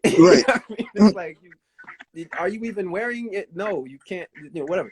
And that's the first go-to for so many people when they want to do the cosplay. Where's some of the first places the women go? The sexiest joints. Why? Because it's free. You know what I mean? Because that's where you want to be all the time anyway. But you can't, because all these stupid rules. So in your art, you can make them rules go away. You know what I mean? In your art, you can do what you feel. So I would just say, sort of lock yourself in to the fact that you're gonna have some people who are not gonna go with you. They're just not. They're not gonna be down. They're gonna be like, "Ooh, it's too whatever it is." Like, there's people who don't want to allow breastfeeding ads in public, and they call that obscene. They call it too whatever. It's like it's breastfeeding, dog. Like, are you serious? Like these single most natural. Okay, whatever. So that's the society we living in. Cats, they get scared off of breastfeeding. Let alone somebody who's actively like sexy, just So you're going to have some folk that ain't gonna be happy. Just know that. Let me ask you this. How then, as an artist, as a professional, maybe you're trying to do this to make money, right? And you have to have a certain online presence. Right. How do you handle maybe some of these comments that may be coming your way? Maybe some people that are, I hate all the stuff you do. How do you handle that as a professional? Do you say, you know what, block, it's not for you, whatever? Right. Do you just give a nice worded explanation? How do you handle it?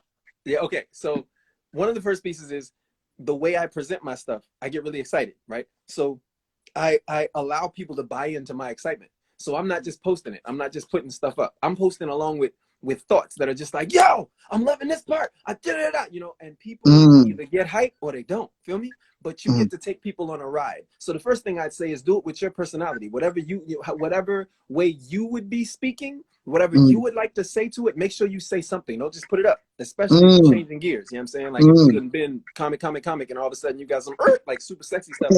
Don't just, it's like jumping out the closet. You got, like Martin said, you got to creep out the closet. You know what I mean? You can't just be leaping out. You know what I mean? You got to think. And so I would say, make sure you put you into the comments, into the whatever post you put up. Make sure you're in it, and just be like, yo, I was thinking about, sexy. I was thinking about getting my grown and sexy on, and I was thinking about how I never post anything sexy. So I think I'm gonna start doing a little experiment. I'm gonna start showing y'all some of my forays into this. Right now, you're letting people know this is something you might be seeing a little bit. You know what I mean? Okay. If it's not for you, you know what I mean? Then it's some tatas, right? You know what I'm saying? It's like some of this might not be for you, but know that it's coming. So then you give people a chance to be like, oh, okay, well, on this one, maybe I'm not going to tune in. Maybe I could tune into something else. The best part about social media is you don't have to look. You can go somewhere else. You know what I mean? There's bajillions of other artists. You know what I'm saying? So put your personality in. And then when you get just be like, well, maybe this isn't your flavor, but this is definitely mine. And thank you for giving me your take or whatever, and have fun somewhere else. You know what I mean? Like it's the free internet at the moment. There we go. Yeah, man. There we go. So for you, would you say that there's such a thing as too risky? Is there such a thing as doing too much, or is that up to the artist? To me, it's like this. You as an artist have to figure out what you're trying to do and what impact you're trying to have, and whether or not you care, how much you care about the consequences for the impact that you're about to have, right? So it's kind of like too risque is entirely subjective. In some people's crowds, like something we consider nothing is too risque. Feel me? But at the same time, in other people's crowds, there's no such thing as too risque. You know what I mean? So it totally depends on how far you're trying to go and what kind of impact you're trying to have. So here's the deal. Here's what I would say. If you are feeling like you want to go full blown, like you want genitalia, you want intercourse, you want the whole nine, number one, know you're going to be censored. Get crazy, because these platforms are just like they're all, and a lot of times it's not the platform. It's people going, oh my God, there's kids here, and they report you and then they shut you down. I have had more than one post taken down. It's really annoying. But you just got to be braced for that because, sometimes it can be as simple as just having titties. Like literally just titties, just breasts. That's it. Just but female breasts. A dude can be shirtless all day long. You put nipples on a dude, don't nobody care. Ain't nobody going to say nothing. The minute they see a female, oh my God, the world is over. Oh. You know what I mean? I still don't understand that. I really don't understand it because it seems like the vast majority of these laws were made by dudes, and the dudes are saying they straight, but they want to look at half naked dudes and make it illegal to look at half naked female. I don't get it. I don't know. The point is, like, I don't understand that, but you got to be ready for that. So too risque entirely depends on what kind of consequences you're willing to take. There's no such thing as too risque based on if you're willing to take it. If it is too risque, if you're not willing to take the blowback, the flashback, the whatever's gonna happen when cats go, you know what I mean? Like, what are you doing? Because there's some folk who gonna have some real strong reactions depending. And I have found that when you mix it, like, okay, so hold up. This reflex goes, I personally know I appreciate artists that can subtly detail nipples, but that's me. So I'm sure it's subjective. It's just people what they like or don't. I agree exactly. And thanks Greenworks for that. Cosplay, Greenworks Cosplay, shout out for the follow. So what I will say is I have the things that I like, right? Like this, I've been, and here's so here's a quick one. I got the things I like. Everybody got the things they like. In this time, you also have to remember that the things you like and you going super out there with sexiness is probably going to repulse some people and it's going to attract some people. And some of the people that you attract will then be, will then be inspired to do their own version. And their version, you might not like. Feel me? Like, it may be somebody who's doing man on man. It may be a woman on woman. It may be in between. It may be something I haven't thought of yet because people aren't doing that to me. So, you know what I mean? It's like one of those things. And what you have to recognize is what you're doing that might be too much for somebody else. Somebody else is going to do something that's too much for you.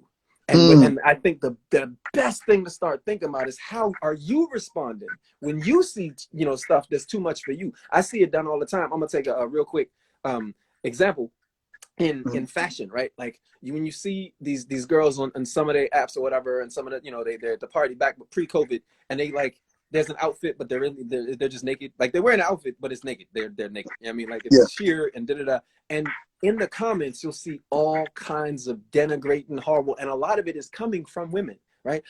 Shit, you need to have, more modesty, more all these things, right? So you tearing each other down, and then you want to have a moment when you can go out and be sexy, but it's only if it's your way, the kind of way that you've been taught is quote unquote classy. So what I'm saying is it's the same thing when it comes to art. Like we respond in a certain way when we want to be received. We want, say we want to dip in the sexy a little bit. So we put a little something out there. We don't want anybody talking about, oh, you being all nasty, but we'll do that to other people.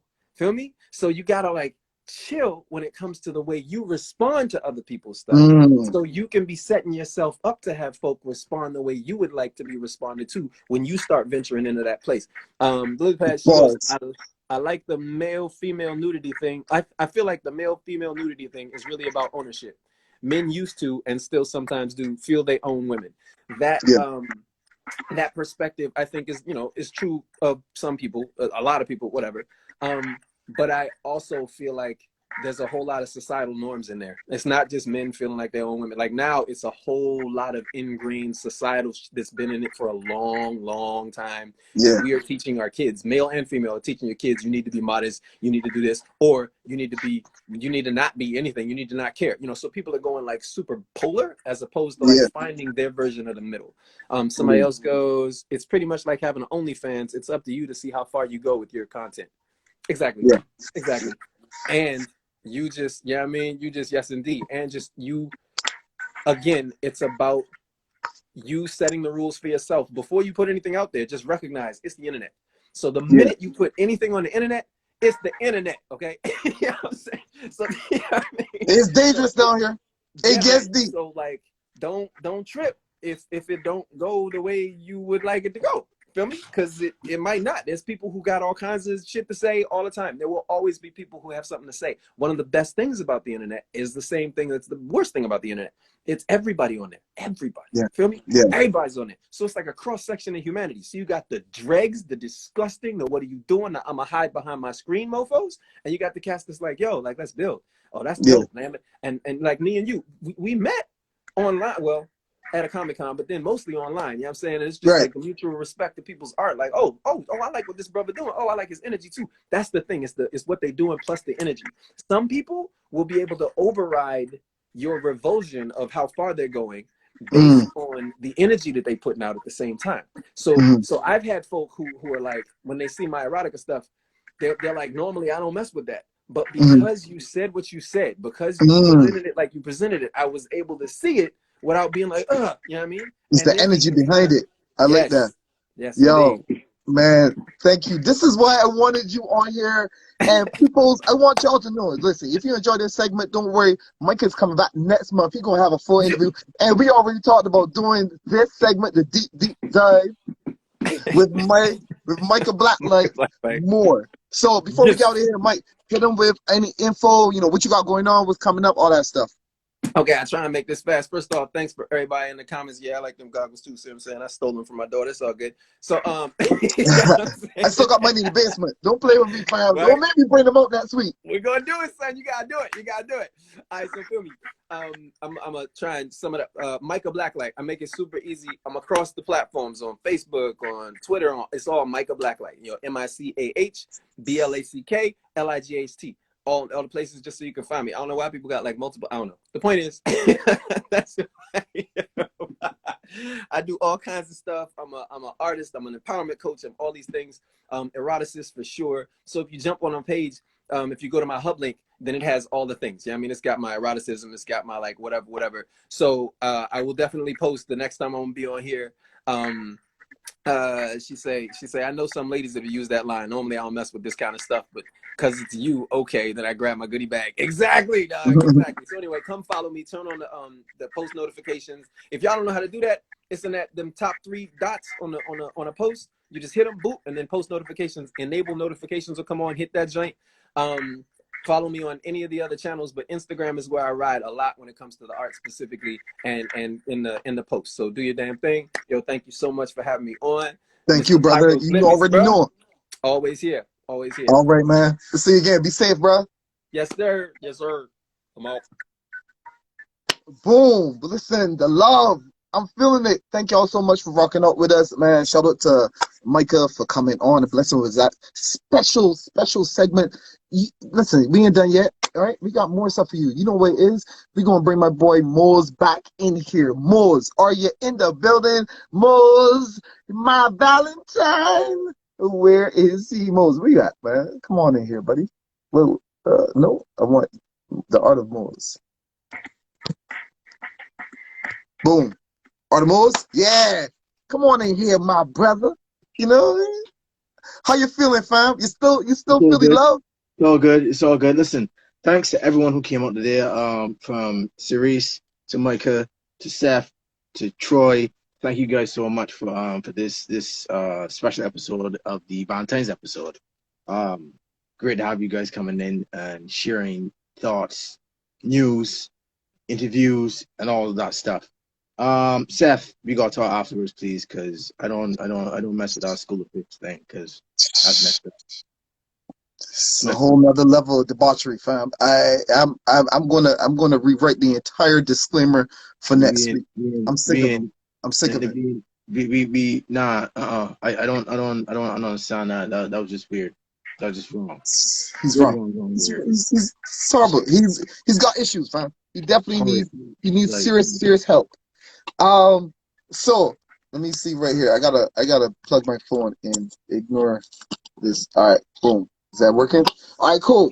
Yeah, it was close there for a second, boy. 8%? What? All right. Moving on. We got a segment that is called How Does It Look? How Was It?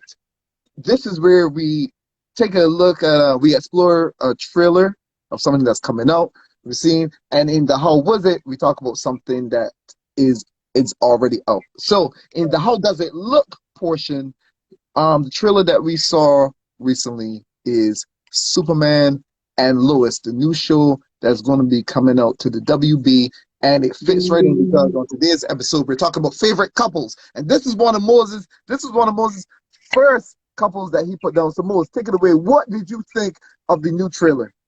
It's interesting to see. From what I'm thinking is like, there's familiarity with the characters because we already went down the road of Lois and Clark years ago back in the 90s. So I'm thinking this is an updated type of feel type of the same thing going on.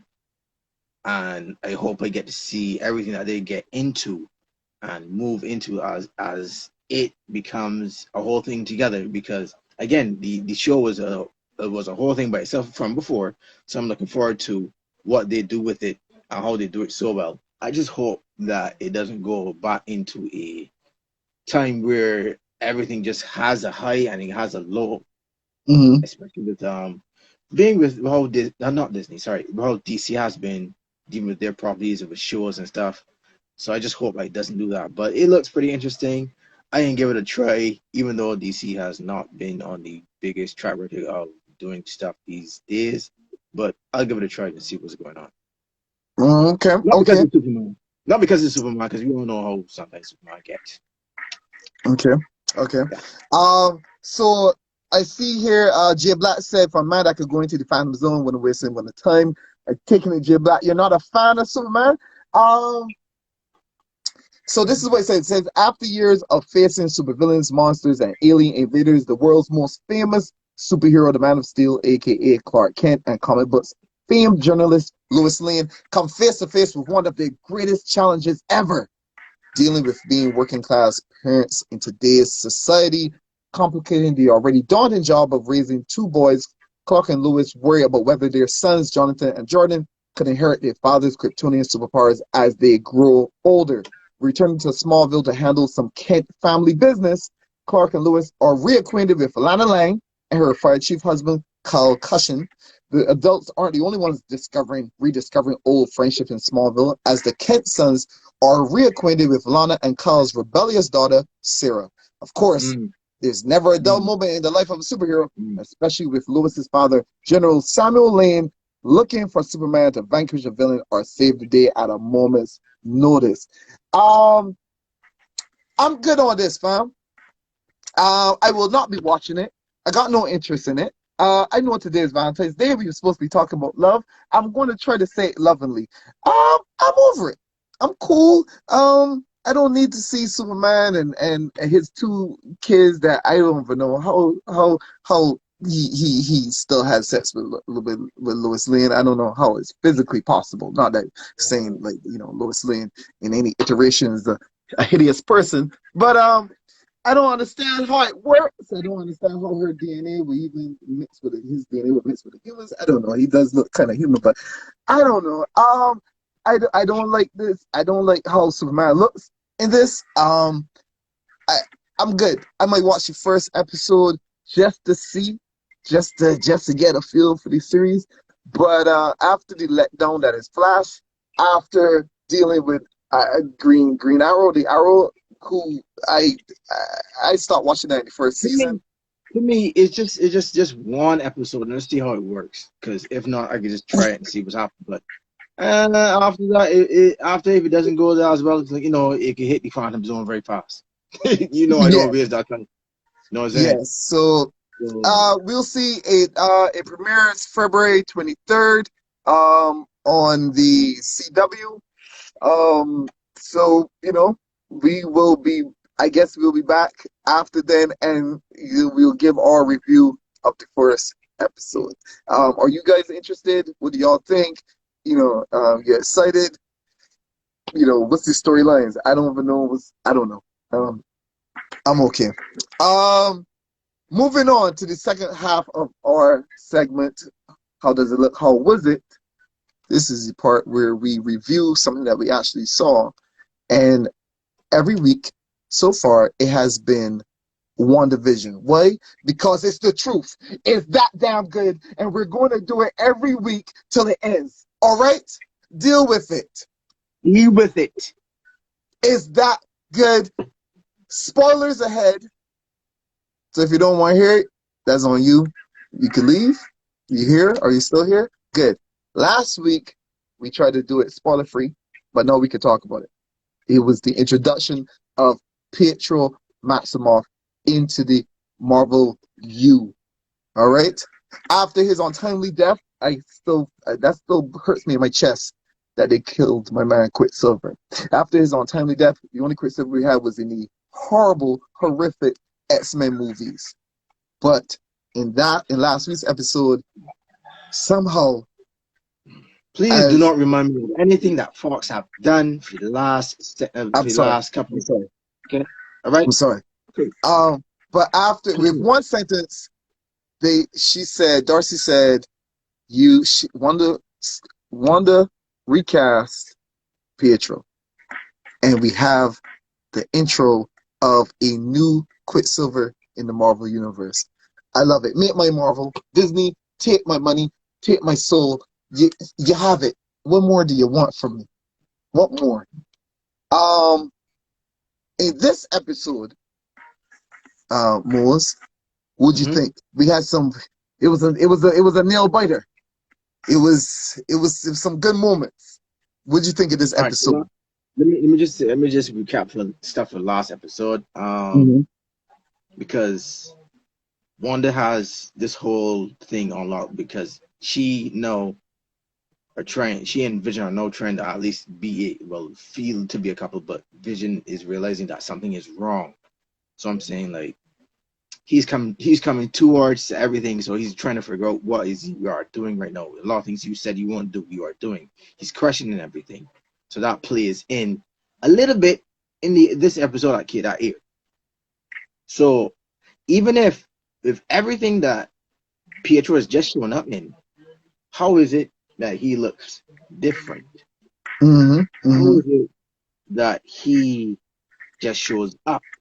Does he remember anything? Does he remember everything from before? Is it because he's being from one universe because he is not the same? Pietro. Okay. The different one. So does he remember stuff from that, or does he remember stuff from being MCU? If you get what I'm saying. Here's my thing, Moss. How powerful is Wanda in this world? Because remember, with her hex field, right? She took the inhabitants of that town and she kind of rewrote their personalities a little bit, right? It's still them, but it's a person, right? With the Vision, she took his body, right? And somehow he's alive, right? So who is this Pietro Maximoff? Where did she get the body from? Who is she using? How did she do it? It blows my mind what they could be doing with Wanda, her abilities, how she's able to bring the X-Men universe into this from Fox, the Fox X-Men universe into here. It's almost, she's almost at No More Mutants, Wanda. She's almost at that level of power, fam. It is there. It is there because we know for sure that she extremely powerful because, like you said, there are only like two people who can reset the Marvel universe. That's her and Franklin Richards. True. Yes. Right. So Franklin. So anything happens. I'm looking forward to how crazy she can go. Right. There's a lot of things I want to say in this episode that happened, but for those who don't get to, I'm not going to say any spoilers because it makes sense of what I'm talking about. It might seem like I'm rambling, but before that, I cannot say much that happened this weekend. I could probably say she's pretty much enough. I want to see her unravel a lot more in the MCU. No, here's the thing. Jason just said something. It's not her doing, right? So this isn't a spoiler because they haven't revealed the quote unquote real villain behind it. But I want to share a theory with you, Moors. And I have to say a shout out to my boy Joe Curry, Strictly Underground, aka Punks of Rage. Go follow him. Me and Joe were talking. Joe said, and this blew my mind, fam. What if it turns out that the main villain is, are you ready for this? Mojo from Mojoverse. What? Right? X-Men, we got the X-Men, Mojo being a main X-Men villain. His whole thing is TVs and the worlds and shows. If the main villain turns out to be Mojo, I'm done. I'm no good. I'm gonna get a life-size Mickey Mouse tattoo on my back. That's what's gonna happen. I'm gonna get a giant Mickey Mouse tattoo on my back. If the main villain going to extreme there, sir. I'm sorry, but I'm not gonna do it. You on. I'm gonna do it. I'm gonna get Mickey Mouse on my back. I'm gonna get the little Disney castle on the tramp stamp. Nope. That's what I'm gonna do. Nope. Right? It's gonna happen. Imagine that. However, it will make so much sense if it had to be him. That's incredible. But the speculation is that is going to be Mephisto, since Mephisto is tied in to one of his origins. You still okay? Okay. I mean, which would tie into the Doctor Strange movie that's coming out. Exactly. And one of the villains in the movie is rumored to be Nightmare. Also, that goes with the whole point too, because I'm thinking, all right, because now you give me 3 villains to think about. Come on, talk to me. Mephisto would make sense because some of things that will tie into her stuff, and especially where it is that her children and Agnes, because you remember she did in that last episode before. Agnes did not touch her children up to this point. She has not touched her children. Okay. Then it will be like because I know that in the comics that the children are shards of Mephisto, and that's why she doesn't want to touch them or have any total interaction with them, like physically. That makes 1 down 3. Nightmare, because who knows? This could be a nightmare that she's actually being into, because everything that she's trying to avoid that she's doing, it might seem like a dream, but might end up turning as a nightmare. Who knows? It could be a nightmare. And not Mephisto, but Mojo, the TV series. Come on. No, we ain't gonna get too spoilerific with some of the things that happened, but this was in the trailer. This was the original trailer. Gotta give props. This is the episode where we saw the retro costumes. Is a Halloween themed episode, and I was ecstatic. Once again, whoever's writing this, the creators, y'all bravo, y'all doing the damn thing. When I saw Vision with that cheesy old school costume, because here's the thing, I like Vision as a character, cannot stand that costume, but the throwback feel, the humor, the way it was used, I loved it. I appreciate that. There's some other great moments in there. I'm not going to spoil anything for this one. We'll talk about it more in depth next week. But they showed more of Pietro's personality, and to me, it fit more in line with his personality in the comic books. Pietro is an ass. He's a jerk. In the comic books, he's more serious with his assery. He's more he's more serious. This one, he was more of like the younger, frat boy, yo bro type of thing. But it still lent to him, being a jerk, which we saw a little bit in the Avengers. What was the line he said to Hawkeye? He had that line where he kind of slowed down and he said something. Oh, what was that line? Oh, you didn't see that coming? Loved it. You know what I mean? And it feels like more of that. To this day, that is still funny. Man, listen, this WandaVision is right now my top show. I said it before. I'm not even mad that they're doing it week by week, because it makes me tingle to know I have to wait. It's so nostalgic for they do this here every week. I love it. Because it just reminds me of when Netflix wasn't available. on this streaming platform. You could How go you mean binge back in the anything. You day? had to, Way back in the younger years. you had to like wait until every episode, every Friday, every Wednesday, every Tuesday to see a new episode, and you get to talk about it with your friends, and you discuss what's gonna happen next. Especially what we're doing now with this. Listen, let me tell you something. Reflex. I see your comment. Reflex. You would have loved it when they asked her who she was, if she had said the Scarlet Witch. We still got three more episodes to go. Hopefully at some point. The way Marvel is, they keeping, you know, with the names and stuff, you know, like, I don't know. We'll see. I would love it. I'm wondering if they're going to go that far. Yeah, I'm here for it. So we could go on about WandaVision. We'll get more into it next week. That was our How Does It Look? How Was It segment. I started the show a little bit late, so we're going to go for a few more minutes, but we're going to be out of here soon. Our last segment of the night is going to be the segment that you all love to hate to love. The Phantom Zone. The Phantom Zone, people. The Phantom Zone is where we take something that we are fed up with, we are done, and we say, you got to get out of here. Get your ass out of here. No more. You're done. You suck. But because it's Valentine's Day, even though we don't really celebrate, you know, but we're still feeling the love. We're not going to have a Phantom Zone today. No. We're not the way that we usually have it.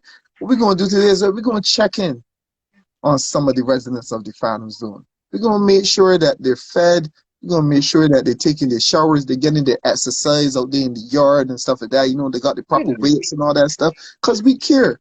I know it seems harsh when me and Mose toss things into the Phantom Zone, like we doing it willy-nilly, and, you know, we don't care. We're doing it for a reason. We're doing it for a reason. And Mose, this is one of the things that always annoyed me with The Flash. And this is why I knew in my heart of hearts, I had to start watching that show sooner rather than later, right? So they get these prisoners, right? They get they fight these villains every week.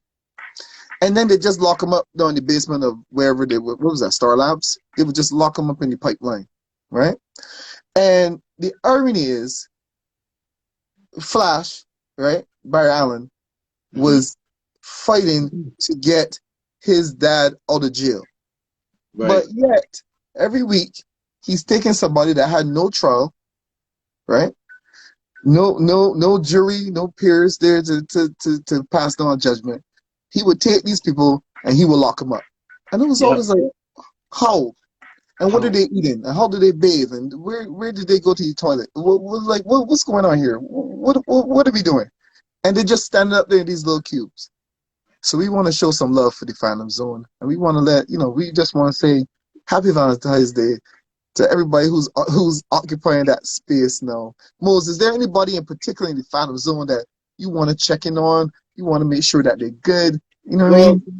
Sure. Let's check to see the plot armor of Batman. Make sure that's still intact. For sure. Okay. Batman's plot armor. Okay. Yeah. Okay. Here's the thing, Moses. That was a tough one for me because I do have some love for the plot armor. I have love for Batman's plot armor. We all know it's ridiculous. How is he beating Darkseid? How? You can't, Batman. Stop it. You know what I mean? Because you can't beat Darkseid and then go back and face the ventriloquist. I don't believe you. And you're having a struggle with him. Let's see. So some love. Shout out to the Batman's plot armor. Who you want to check on? Can I check on somebody more? I want to check on Wonder Woman 1984. I want to send some love to Wonder Woman 1984. We did her pretty dirty, but I have hope for her. They said they greenlit, part 3. Yeah. I'm hoping it's good. I have love. She does. I have love. Yeah. I have love. Terrible. Who else you want to check on, Moses? Anybody else? It's gonna be a hard one for me, right? Talk to me. Let me just check out the little kids that they call the Thundercats, Roar, see how they're doing. Oh, Mose. He came around. I'm just gonna like show my face for a bit. Even though they could have like played too hard, like to think that they are the best of all the best of the iterations of the Thundercats, because they're not. Yeah. They're not. They're not. They're not. But you know, I just gotta make sure that you know they're being fed and their pampers are being wiped up and disposed of easily, because you know the kids they're older. You know, that's it. But I had to take like the bus, the ferry, take 2 trains, and like 8 hours flight to get to the other side of the to their segment, to their section, their district. Whoa, that's far. Okay. Yeah. Well, you know, there you go. You know, people's you know, a special segment of the Phantom Zone where we just want to show some love for some of the residents. We're not all heartless. Me and Mose, we're not heartless. We do it for y'all. All right, we do it for y'all. Oh shoot, I forget, Mose. I want in the Phantom Zone. I want to check on Tracy's loss. I heard they're somewhere down there. I hope they're doing well. They were starving out here in the real world for the longest. But I want to give a shout out to Tracy too, because I heard that he tattooed some lots on his head after the removal of the real one. So Tracy, here's to you. I'm glad the operation was successful. All that good stuff. And that's it, folks. That's another episode of the Xion Variety Show, a special episode on this Valentine's Day.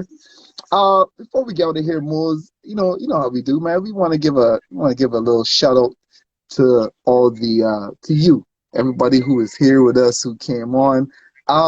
We also want to mention a couple things. We want to mention that every week we normally do a Xion versus, where we take 2 characters, pit them against each other, right? We you know, Godzilla, King Kong, Iron Fist, Ryu. But we're not doing that challenge for the next few days to the end of February, right? Because there's a special challenge that's going on called Heruary. All right, it's a mouthful. It gets me every time. Feel like my tongue like got stuck on one side, right? Right? And I mean, not a joke, but it's a mouthful, really. Hello. And started by Philadelphia legend Aaron Beatty. It is a daily challenge for the month of February where you have to draw one of the character prompts. Right? There's 28 characters. You're already halfway in. Even if you didn't do the last 14, you know, there's still time to jump in. Go to, I'm going to type it in here, the official Heruary, and then the word, of course, comes from Heru. There we go. The Egyptian god Heru. And, you know, instead of February, there you go. So that is the page. And then coming back in March, we'll be back with the Xion versus. Mose, tell them about Discord and what you got going on over there. The Discord obviously is it's been there for a little while. The Discord, we discuss everything from comics in general to any community highlights. Pop culture discussions we have in there's also, like, if you are familiar with the whole setup of Discord, you will see like different things, because it was new to me for sure, because this is the first time I've seen the platform and I've never been in the platform. But we have like some of our residents in Xion Brothers inside the in the chat also. 24/7 is always up, always on. We have like coming up to the end of the month, as usual, we will have this is the end with the Horsemen. Me and myself, the Horsemen, we will be discussing a piece of literature or anything that deals with pop culture, and we're starting with home base, which is Barbados. And this month coming up, we are looking at Life and Times in Paradise, written by Nigel A. Lynch, drawn by the amazing Matthew Clark and another friend of mine, Aguinaldo Belgrave. Art is amazing. We'll be talking about that at the end of the month. So that's the last Saturday in February. We will be on. Just stay tuned to that. And so, we also have the link. I'll just actually send in the link while I'm here, because I'm thank you, brother. The link. While you're at it, can you put the YouTube page as well. Oh, Ron got it, man. Oh, Ron. Oh, yeah, yeah. Well, see, there we go. Corresponding Oh, there. see. Thank you so Well, much. there it is, man. Makes me, Um, makes me, Ron, who is also one of my favorite people in the world because he's the same shade as a Timberland. You know, I love Timberlands. So Rose, if you could put the YouTube page in there as well. The Xion Network does have a YouTube page, and we're asking if you can go and subscribe because once we hit 100 subscribers, we're able to get the official, change it to the official Xion name. And starting tomorrow, what I'm going to be doing is that I'm going to be posting this episode into on the Xion page, so you can watch it on the IG or you can watch it on YouTube and you can tell a friend and all that good stuff. And that's about it. We are out of here, people. Thank you all so much. I want to give a special shout out to all our staff. Actually, first, I want to give a shout out to all our guests that came on. Cerece Rennie Murphy, my boy Micah Blacklight, special correspondent Seth Dulcie, Troy Skeet, and that leads us into the staff behind the scenes that's keeping this show running and doing all these amazing things. Shout out to Rohan, shout out to Cam, shout out to Jessica, Ryan Minister, aka Fioma, Glenn, Jason, of course, my boy Mose is always holding it down. Thank to you, the viewers, and Mose, take us out of here with some love, man. and as usual, I always say, be safe, be creative, be you. All right? Did you change your mind about being my Valentine? No. All right. Later, y'all. Bye.